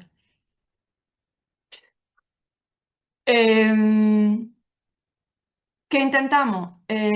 Nosotras cuando empezamos a trabajar en el ETIC teníamos como estos principios y fundamentalmente lo que proponíamos era un cambio que tenía que ver con lo clínico y con lo político, que es una clínica basada en dos líneas, ¿no? Y que eso es un poco lo que trasladamos y en lo que nos unimos con el resto de las personas de la burbuja, del resto de instituciones.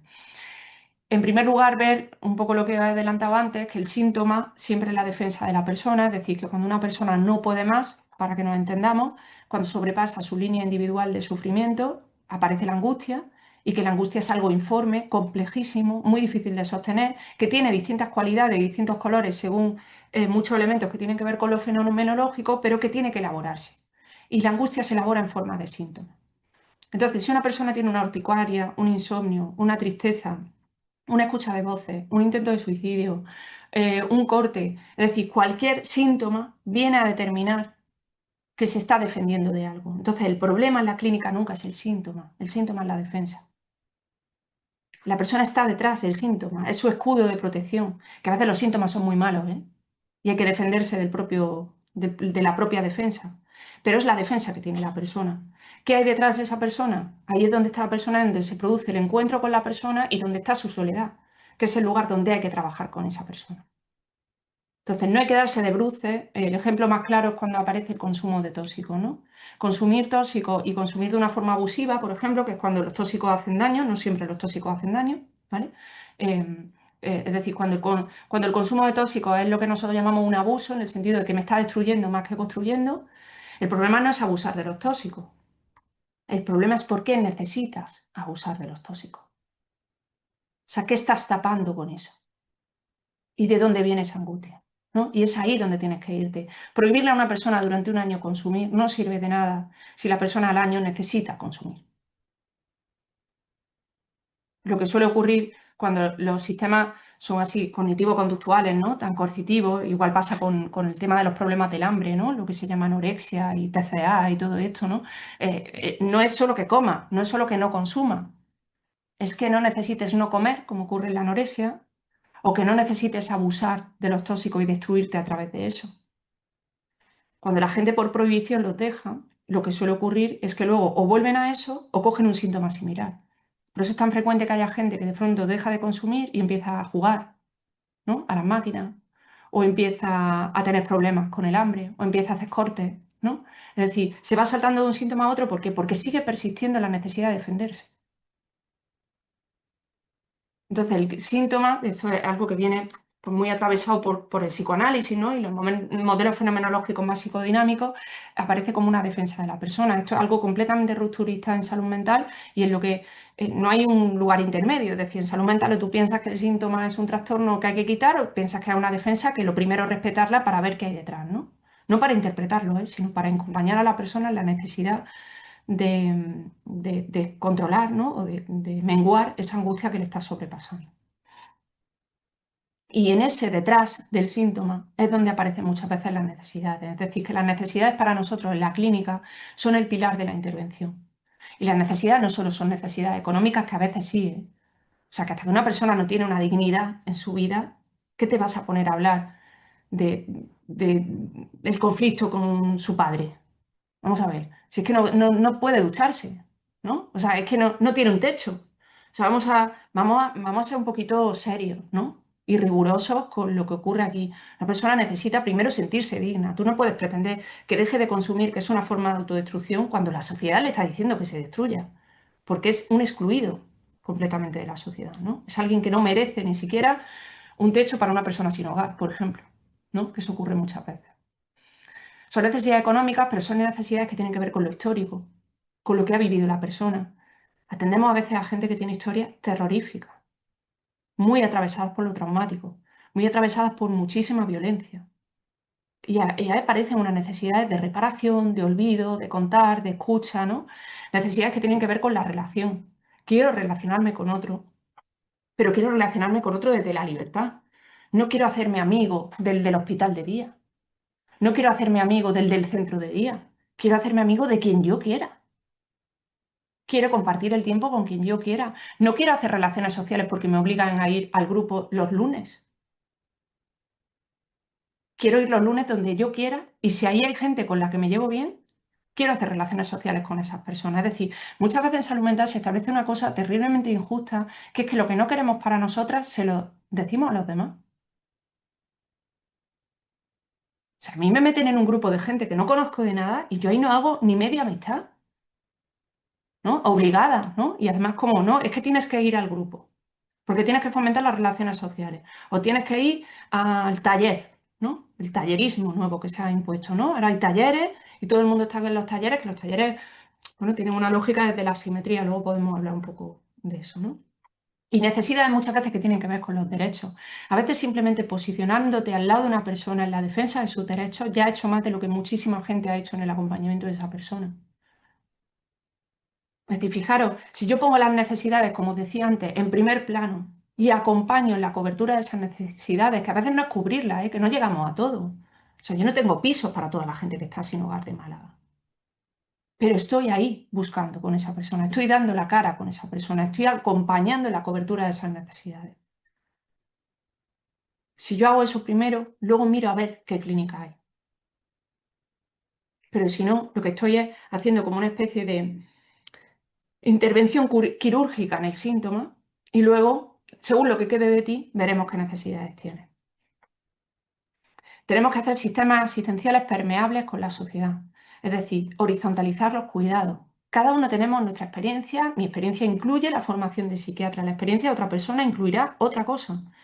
Eso tiene que ver con mi experiencia, pero tengo que intentar horizontalizar los cuidados. Una cosa muy chula que está pasando en los últimos tiempos y que ahora lo tenemos muy presente gracias a la experiencia de Mariscal sobre todo, es cómo se hace muy presente el cuidado mutuo. Hablamos muchas veces del cuidado mutuo en el apoyo mutuo, ¿no? Personas psiquiatrizadas que se apoyen entre ellas. No, el cuidado mutuo tiene que ver con todo. Tiene que ver con cuidarnos. Y no solo cuidarnos por un lado los profesionales, por otro lado las personas psiquiatrizadas, ¿no? Sino con cómo podemos horizontalizar los cuidados. Eso desde el punto de vista, si queréis, fenomenológico, desde el punto de vista clínico, es tremendamente interesante, porque cuidar al otro muchas veces es cuidarse uno mismo, ¿no? Una cosa que nos pasa muchísimo en nuestro cotidiano, pero que lo olvidamos por completo dentro del sistema asistencial. Que yo no soy perfecta y a veces necesito que me cuiden también.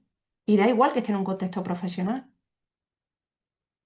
Ese giro de tuerca en el que el otro, que yo he conocido en una condición de psiquiatrizado, me cuida en determinadas situaciones, establece un campo completamente novedoso, ¿no? Y completamente nuevo para la asistencia. Siempre con una advertencia que tenemos que tiene que ver con las posiciones de poder de la disciplina. Es decir, que yo por mucho que horizontalice los cuidados, sigo ocupando un lugar de privilegio y sigo ocupando un lugar de poder, que siempre que tengo que tener en cuestionamiento y que tengo que facilitar que el otro me cuestione, ¿no? Eso sería un poco el precepto siempre. Y por último, un posicionamiento político siempre alineado con las personas que se acompañan. Es decir, una pregunta que tiene que aparecer continuamente para que aparezca la comunidad y aparezca esa revolución del estar sería ¿para quién y para qué trabajamos? ¿Yo para quién trabajo? Yo no trabajo para el Servicio Andaluz de Salud. Yo trabajo para la gente que estoy acompañando, que son quienes pagan el Servicio Andaluz de Salud. Mi compromiso es con ellos. Yo tengo que tener un compromiso institucional, por supuesto, pero mi compromiso real tiene que ser con ellos, ¿no? Y sobre todo, ¿para qué trabajo? ¿Trabajo para que la persona esté más metida en la red o trabajo para que la persona no necesite la red? ¿No? Esa sería un poco la pregunta de siempre. Siempre con una vocación de servicio público, ¿no? Y desde ahí es de donde surge la burbuja. Os lo digo muy rápido, el ETIS, como he comentado, es un dispositivo público. Nos mandan, nos derivan, y eso sí lo hacen desde derivar, nos derivan personas, y os lo he puesto como está escrito, ¿vale? TMG con mala vinculación o evolución, ¿vale? Así de aplastante nos derivan. ¿Cómo traducimos eso? Para el sistema que es un TMG con mala vinculación o evolución, gente con malestares que no entienden, ¿vale? Con malestares muy complejos, que no tienen conciencia de enfermedad, que no tienen adherencia al tratamiento, que ingresan, que tienen trastornos de conducta, como si los demás no tuviéramos conducta, que consumen tóxicos y muchas veces en situación de sinhogarismo. Es decir, gente que nadie quiere, gente que está en los abismos y gente muy incomprendida y por tanto muy violentada desde el punto de vista institucional y social. Así es como lo entiende el sistema. ¿Cómo lo entendemos nosotros, que somos un equipo en el que está completamente prohibido hablar de conciencia de enfermedad y de adherencia al tratamiento, porque si no se sale por la puerta en cuanto se pronuncia esa frase? Gente que son muy incomprendidos, o bien, o el sistema de salud mental no les comprende bien o resulta insuficiente para trabajar con ellos, ¿no? Tanto el sistema de salud mental como el sistema social. Mucha gente a la que se ha deslegitimado el malestar. Es decir, no, como que no es conveniente que tu malestar sea así, ¿no? Muchas veces se dice entre líneas algo así. Gente fruto de, o sea, que que ha sufrido mucha violencia, gente que está en los abismos, ¿no? Entonces, ¿qué hacemos nosotras desde el ETIC? Pues intentar generar alternativas de acompañamiento en lo cotidiano. Es decir, yo voy a formar parte de tu cotidiano y voy a acompañarte desde ahí y vamos a ver un poco lo que va surgiendo, ¿no? Y cerrando siempre esa barrera artificial entre lo clínico y lo social.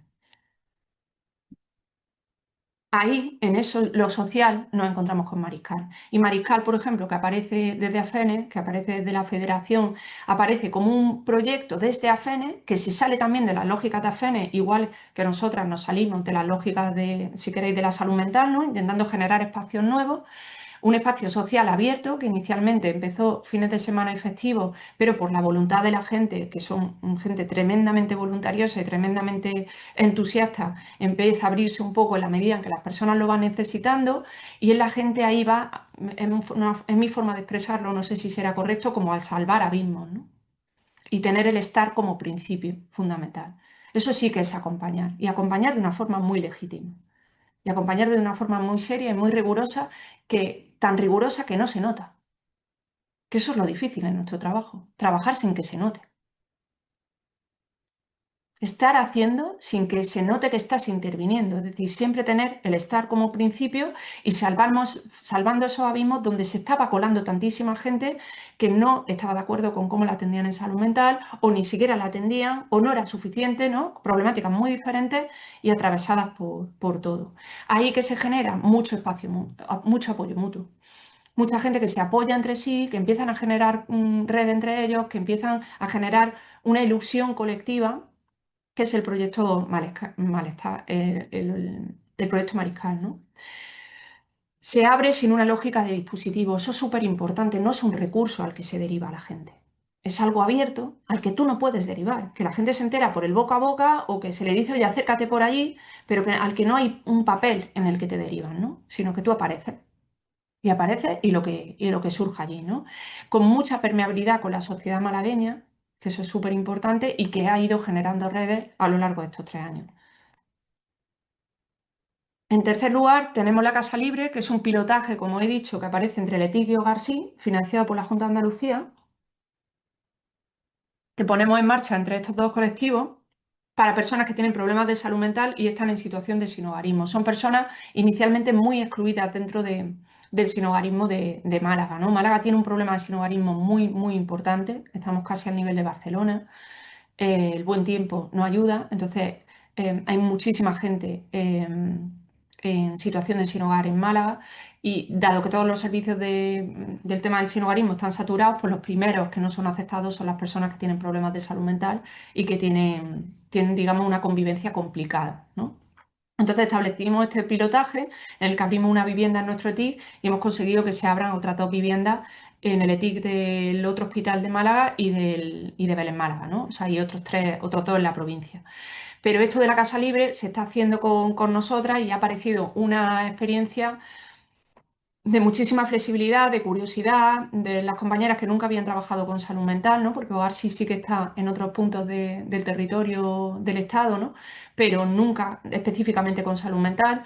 Y un acompañamiento muy respetuoso con los síntomas, muy respetuoso con los tiempos, que está generando una experiencia muy chula, ¿no? Todo se basa en el que el liderazgo lo lidere la persona, ¿no? O sea, que la atención esté liderada siempre por la persona.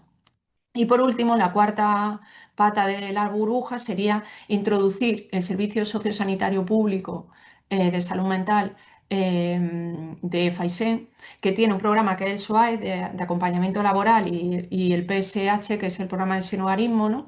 Que ellas mismas expresaban pues, una necesidad de nuevas estrategias para evitar la cronicidad y institucionalización. Esto es una cosa que está pasando en Madrid, que está pasando en muchísimos sitios. Se van generando pisos tutelados, se van generando residencias y la gente no sale de ahí. Son nuevas instituciones, la gente no tiene una salida de ahí. Y esto es verdad que era muy bueno tener una alternativa habitacional al manicomio, pero se han convertido en pequeños manicomios en la comunidad, porque la gente no puede salir de ahí, ¿no? Entonces, Faisal lo que tiene es un espíritu un poco de intentar cambiar, porque eso le funciona a algunas personas, pero para otras personas no funciona, ¿no? Necesitan un apoyo por parte de salud mental y estamos realizando un trabajo conjunto, ¿no? Entonces, ¿qué intentamos en esta colaboración con Faisen? Superar esa barrera o esa presa de los papeles. que es que para tú tener una vida digna tienes que pedir discapacidad y dependencia. Eso no tiene sentido en salud mental.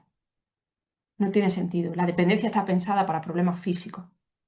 Está pensada para tener un cuidador. No está pensada para tener problemas de salud mental, ¿no? Vuelve a poner a la persona en un lugar totalmente pasivo y totalmente relegada. Este sería un poco el esquema de la burbuja para que veáis. Se compone de una serie bueno, de elementos que... Uy, no sé qué he hecho. Una serie de elementos que serían estos, ¿no?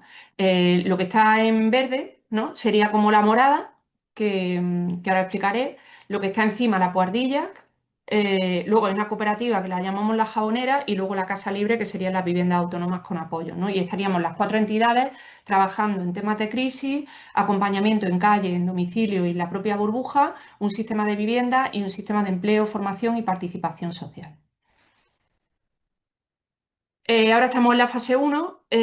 La morada sería, que lo pongo aquí, una casa de crisis, es decir, una alternativa a la hospitalización, en forma de una casa de crisis abierta, no coercitiva, por supuesto, en la que se mantiene la continuidad asistencial con el equipo que te acompaña, que sería el equipo de toda la burbuja, que seríamos la Mariscal, el ETIC, personal de Faisen y las compañeras de Hogar Sí, de la Casa Libre, ¿no?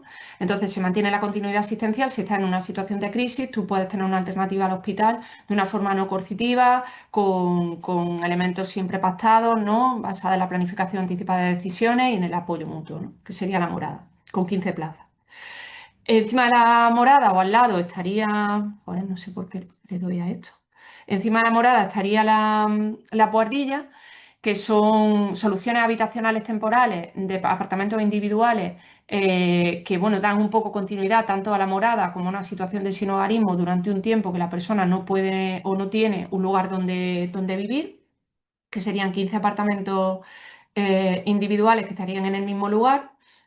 Las viviendas autónomas con apoyo, que son las casas libres, que estarían distribuidas por todo el área geográfica de la comunidad y que son casas de total autonomía gestionadas por la persona, en las que no, por supuesto, no hay un monitor que va a verte, no hay, sino que es tu casa y tú vives en esa casa, que es para personas que tienen problemas de salud mental y caen en esta situación de sinhogarismo.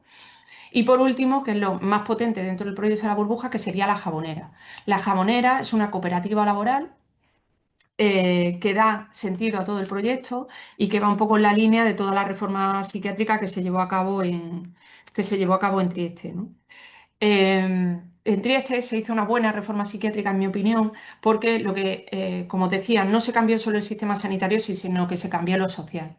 Es decir, no fueron tanto a cambiar las técnicas, sino en qué invertía la energía y cómo cambiaban las prácticas. Entonces, ¿qué se hizo? Pues se generaron muchas empresas sociales en las que la persona, a través de esa empresa social, formaba parte activa del cambio. ¿Qué es una cooperativa de trabajo? ¿Qué es la jabonera para nosotros? Un lugar que, en primer lugar, fomenta el autoempleo, es decir, que las personas que no pueden acceder por ejemplo, a la calidad de autónomo o no pueden emprender una nueva empresa, pues a través de la jabonera pueden generar sus propios espacios laborales dentro de la cooperativa. Luego sería una segunda pata, la de la jabonera, que sería el poder hacer una cobertura de servicios de todo el proyecto de la burbuja, catering, mantenimiento, limpieza, lavandería, es decir, todo lo que tenga que ver con la infraestructura se hace dentro de la propia empresa social de la jabonera. Y en tercer lugar, hay un lugar que tiene que ver con la gestión de cultura y empleo externo, es decir, un lugar totalmente permeable con la ciudad, una ciudad que sabéis muy enfocada hacia el turismo, en la que queremos generar una marca en la que la locura forme parte de la sociedad malagueña, ¿no? Y que las empresas malagueñas y que la sociedad malagueña y la cultura malagueña, la ciudad de los museos, Venden Málaga, también esté incorporada al mundo de la locura y el mundo de lo diverso desde el punto de vista del sentir subjetivo, ¿no? Entonces tienen como estos 4 espacios en los que estamos ahora mismo en la primera fase, en la que todavía no podemos abrir la casa de crisis, pero vamos a abrir ya el centro de emergencia social 24 horas, 7 días a la semana, para que la persona tenga una alternativa donde ser escuchada y no tenga que ir a urgencias del hospital y pueda ser atendida por nuestras compañeras. Y en un momento de la promoción de las casas libres, tenemos una vivienda, recordáis, pues vamos a abrir a 9 viviendas más. La fase 2 sería la formación de la cooperativa, que ya está un poco empezando a iniciarse, y en último lugar las casas de crisis y las guardillas. Pero la burbuja para nosotras no es un conglomerado de dispositivos, no son un edificio, sino que tiene que ver con una actitud compartida, que tenemos muchas personas muy ilusionadas en las que aunamos la flexibilidad, la disponibilidad, la lucha por los derechos, la creatividad, el apoyo mutuo. Pues muchos de los trabajadores de la burbuja van a ser agentes de apoyo mutuo y van a ser personas con experiencia en primera persona, y sobre todo dirigido no a la recuperación, que es un concepto ya completamente colonizado por el discurso biológico, sino por la emancipación de las personas, es decir, la libertad y la lucha por la libertad. ¿Qué hacemos? Pasar, como he dicho antes, de una atención basada en el síntoma, que nos centramos en el individuo y que la persona es un objeto de cuidado, pasar a una atención basada en las necesidades, en las que miramos desde lo colectivo y la persona es un sujeto de derecho, que sería el fin último. Al final, lo que queremos es generar redes coherentes y humildes de acompañamiento a personas con problemas de salud mental, que estén basadas en las necesidades de los derechos, dejar de usar los circuitos que llevan a la nueva institucionalización, que esté todo alineado con la Convención de Derechos de Personas con Discapacidad y con la Ley 8/2021, y siempre legitimar la diferencia, acompañar la soledad y cubrir las necesidades. Es decir, esta es la revolución del estar. La revolución del estar es atrevernos a decir que no, atrevernos a decir que no a una sociedad cada vez más individualista, en la que cada vez se señala más al diferente y que se excluye en forma de diagnóstico y en forma de una nueva institucionalización. Decía Basaglia que no solo queremos ser psiquiatras, queremos ser personas comprometidas, militantes, cambiar el mundo. No queremos no decir al manicomio, decir no al manicomio es decir no a la miseria del mundo, uniéndonos a todas las personas que luchan por una situación de emancipación. Somos personas unidas, y deberíamos de ser todos los que queramos cambiar las cosas, personas unidas que luchan por una libertad real en el mundo. Esto lo dice en el 78. Entonces, la burbuja creemos que es un no, que no sirve para enfrentarse a los modelos imperantes, sino para ilusionar y para convencer.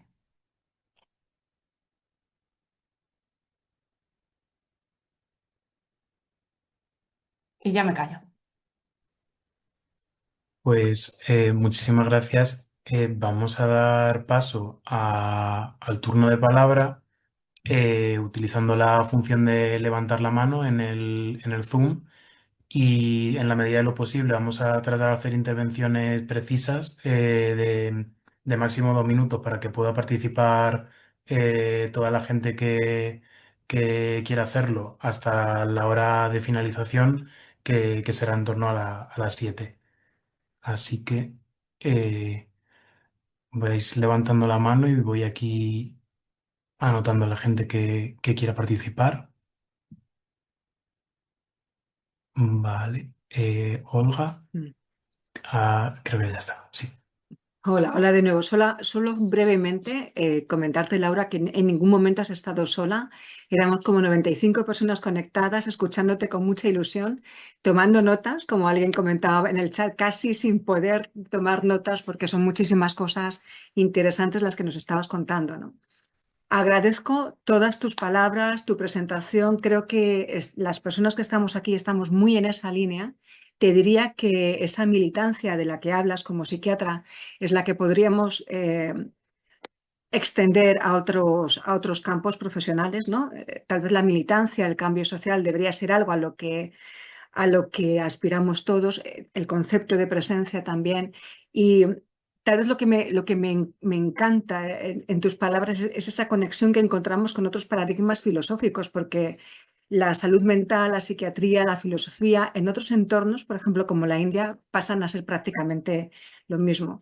Yo te diría, te preguntaría, ¿qué hacer nosotros que estamos en el movimiento asociativo, que potenciamos los talleres, por ejemplo, como espacios seguros, no como espacios únicos, sino como espacios seguros? Cuando hablamos de las casas, de las mini residencias, de los pisos, que tienen ese matiz que tú comentas, pero que por otra parte parece ser la única solución en este momento, hasta que no haya esa transformación social. ¿Qué hacer en este momento en el que lo que tú nos planteas es el deseo, la utopía, pero donde estamos en una situación totalmente contraria, o no contraria, pero no igual, y donde además el cambio social pasa también por la forma de pensar pues, de todos los que estamos aquí y de los que no estamos aquí, ¿no?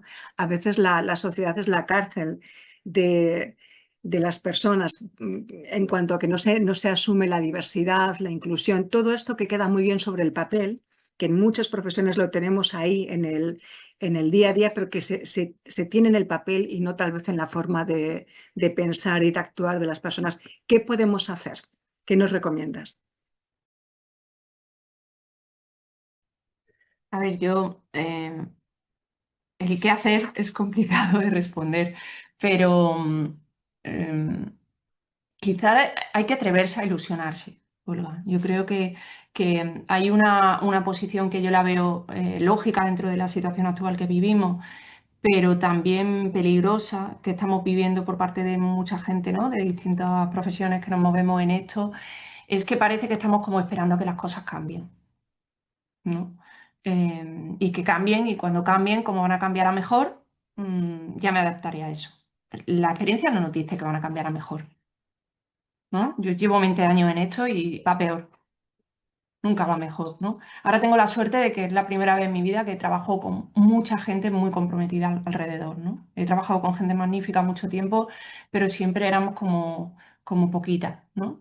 Y ahora estoy trabajando con mucha gente que está ilusionada y que tiene ganas de cambiar las cosas. Eso es complicado y yo he tardado 20 años en encontrarlo, pero eh, incluso desde la soledad encuentra aliadas, ¿no? Yo creo que hay que atreverse a participar del cambio y a buscar aliadas que sean aliadas que tengan que ver con los discursos, pero que también tengan que ver con las acciones. A veces no hacen falta grandes cambios y cambios estructurales, sino que todo tiene que empezar desde lo pequeño, lo que ocurre en el encuentro con las personas, ¿no? Hay cosas muy pequeñas que tienen que ver eh, con cerrar o no cerrar una puerta, que como hablas de un taller, ¿no? Que un taller sea obligatorio o no, ¿no? Que una persona me tenga que dar explicaciones, no me las tenga que hacer. Son cosas mucho que tienen que ver con lo micro y que tienen que ver con ir desenmarañando todas esas relaciones de poder. Luego el movimiento asociativo tiene mucho más poder del que creéis, ¿vale? Para bien y para mal.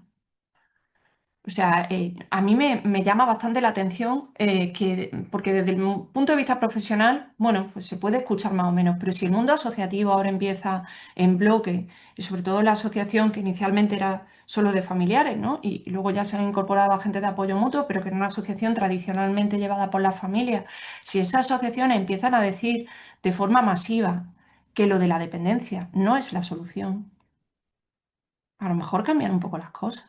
Todo está enfocado hacia eso. Todo está enfocado hacia el grado 2 o el grado 3, mini residencia, centro de día, acompañante terapéutico, mm, piso tutelado. O sea, utilizar la fórmula de la dependencia a mí me parece el gran error de la salud mental, porque se ha utilizado como solución. Es decir, que la solución vuelve a ser la institucionalización de la gente. Yo creo que hay que empezar a decir en bloque que no sirve eso, que es indigno. Que es indigno que te tengan que cuidar el resto de la vida, que es indigno tener que decir que eres discapaz para poder tener algo de dinero a fin de mes. Discapaz no en el sentido de la convención, sino discapaz en el sentido de que te ponga un porcentaje para tener una no contributiva, o, ¿no? O sea, y poder sacar algo adelante, que con eso nadie se paga un piso, ¿eh? Y luego también me parece que se dicen grandes mentiras en salud mental. Hay mucha gente que dice, no, tú pide la discapacidad y pide la dependencia y ya luego la usas si quieres. Es que eso no tiene un efecto sobre la gente. No tiene un efecto decir que yo soy dependiente y que soy dependiente por cómo soy, ¿no? Porque estoy mal hecho. O sea, hay una cosa que todo eso está bajo un paraguas, que es el diagnóstico. Luego eso ya es un error de base. O sea, no se mira un poco, no hay un tribunal que diga, bueno, ¿qué necesidades tienes tú? Pues necesitarías para ir tirando para final de mes, venga, pues ya está. Pero no te tengo que decir todo lo mal que estás para eso, ¿no? O la cantidad de gente que le hacen capacidades laborales ya absolutas, ¿no? Que no van a volver a poder trabajar y a los 25 años ya no pueden volver a trabajar porque alguien le dice que su diagnóstico es crónico y que es incurable. O sea, que son cosas como muy graves que tienen que ver con la autonomía de la gente. Por eso yo digo que aunque suene como muy bruto y aunque suene así como decirlo, y aquí, bueno, pues me encuentro como cómoda para decirlo, y lo digo también en sitios donde me encuentro más incómoda, pero el diagnóstico es el mismo. es manicomio. Contribuimos al manicomio, yo la primera, ¿eh? Puedo llegar aquí, pero soy la primera que contribuye al manicomio, porque contribuyo a un sistema en el que estoy intentando cambiar cosas, pero que ese sistema me sobrepasa. Ahora, si yo entiendo el manicomio desde una lógica y empiezo a ver los elementos, esos ladrillitos simbólicos del manicomio que tienen que ver con el diagnóstico, que tienen que ver con el juicio de valor, que tienen que ver con los límites que pongo a la libertad, que tienen que ver con el uso de la dependencia y la discapacidad. Yo acompaño a personas que han querido pedir la discapacidad, pero han estado perfectamente informadas antes de pedir eso. Y lo han decidido, vale. Si me preguntan, yo digo, yo no lo haría. Pero si tú crees que lo necesitas, perfecto. Acompaño a personas que han pedido una invalidez, una incapacidad laboral, pero siempre le digo, vamos a intentar hacerla permanente, que no sea absoluta, porque puede que dentro de 3 años, ¿no? Vamos cada tribunal, tú la sigues queriendo tener, sí, pero que no te ponga a los 35 años como algo absoluto, porque lo que tienes no es una degeneración neuronal, ¿vale? No va a ir a más, sino que puede ir a mejor, ¿no? Hay una cosa que tiene que ver con la honestidad y que yo creo que tiene que ver con lo micro. Pero yo creo desde, no sé, un poco respondiendo a lo tuyo, que estoy hablando de lo que me da la gana, Olga, yo creo que el movimiento asociativo tiene que empezar a decir que este nuevo encierro es vergonzoso. Y que esto no puede ser o manicomio o familias solas, ¿no? O sea, que es esa dicotomía, ¿no?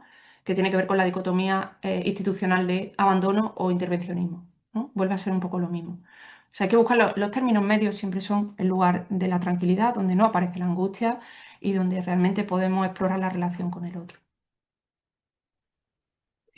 Querían intervenir 4 personas. Tenía anotado primero a Juan José, eh, que ahora tienes para activar el micrófono. Sí, sí, ya he activado el micrófono. Ahí. Digo Laura, gracias, porque da gusto escuchar esa cosa tan maravillosa. Uno lleva más de 20 años en este mundo, en la asociación, en este caso por mis hijas. Y de vez en cuando, como dices tú, lo de los psiquiátricos, pues te das cuenta de que uno que en Madrid es muy famoso y lleva mucho tiempo, no me voy a enrollar mucho porque voy a ir al grano, que es el Rodríguez Lafora, que lo conocerás aquí en Madrid.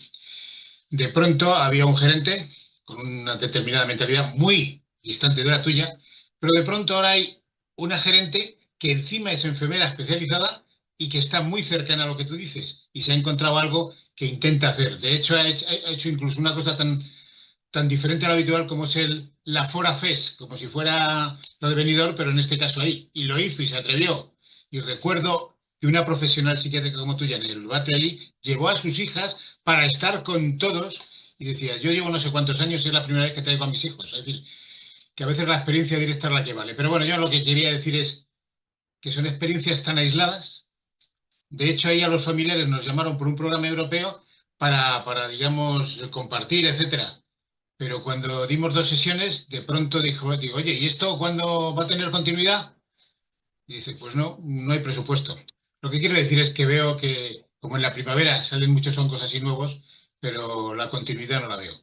Quería saber tu opinión y sobre todo si tienes contacto concretamente con este psiquiátrico que parece que quiere levantar la cabeza en tu dirección. Gracias. No, con la Fora no tengo contacto. Sí que he tenido alumnos allí de los cursos de formación que doy yo con Fernando Colina desde hace años. Sí que ha habido alumnos, pero nunca he llegado a ir. Allí no me han invitado nunca, Juan José. A mí no. Pero fíjate, a nivel de que no tiene continuidad, es la primera vez que un plan de acción del Ministerio de Salud Mental tiene como centro la desinstitucionalización y la ausencia de coerciones. Y se está hablando muy poco de eso. El Plan de Acción de Salud Mental de 2025-2027, gracias al cual estamos poniendo en marcha la burbuja, es la primera vez que un Ministerio de Sanidad, desde un comisionado de salud mental, se atreve a decir que no va a financiar nada que tenga que ver con unidades de hospitalización, que no va a financiar más dotación de equipamientos para talleres, sino que quiere programas nuevos que tengan que ver con la no coerción, con la desmedicalización y con la alternativa a la hospitalización y lo comunitario.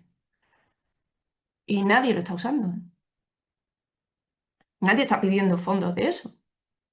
¿Por qué? Porque es que eso se exige trabajar de otra forma. Y eso es lo que cuesta. Claro, nosotros hemos metido la burbuja como proyecto y es el Ministerio el que nos está apoyando y luego después del Ministerio el Programa de Salud Mental de la Junta de Andalucía. Pero es el Ministerio el que dijo, ostras, esto nos gusta, ¿no? Entonces yo creo que ahora mismo estamos en un momento en el que hay que apoyar ese comisionado que se está atreviendo a hacer estas cosas en contra de los grandes poderes fácticos de la psiquiatría, ¿eh? Que tienen muchísimo poder y que van a tener más poder si las cosas siguen así después de las siguientes elecciones. Crucemos los dedos. A lo mejor para entonces ya no hay mundo, pero, pero vienen cosas difíciles. Y ahora mismo yo creo que estamos en un momento en el que eso yo creo que hay como que apoyarlo, ¿sabes? Que se atrevan a poner eso. Te lees el Plan de Acción de Salud Mental y es maravilloso lo que dice ahí. Es que vienen cosas que he dicho yo hoy, ¿sabes? Que parecen muy así, pero decir, no, es que la coerción no es tolerable en salud mental. No sé. O sea, por dejaros hablar al resto, que Sí, Paloma, creo que tienes ya para hablar. Sí, espera, perdona, que es que lo tengo todo cerrado, que lo tenía todo cerrado. Me ha encantado, Laura, muchas gracias.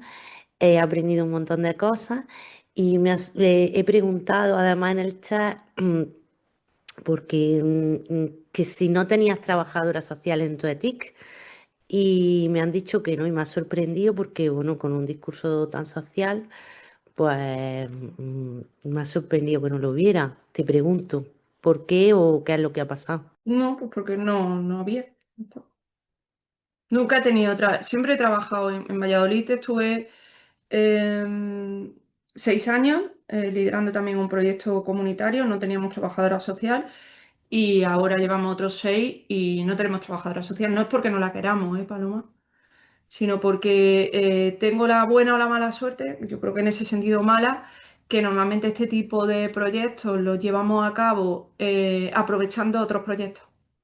Y normalmente son proyectos que inicialmente estaban pensados desde lo clínico y que no se contemplaba que necesitaran trabajadora social. En el tema de los ETIC, como los ETIC se supone que trabajamos paralelo a los equipos de salud mental, se supone que nuestro trabajo es en colaboración con y es así, en colaboración con las trabajadoras sociales de los equipos.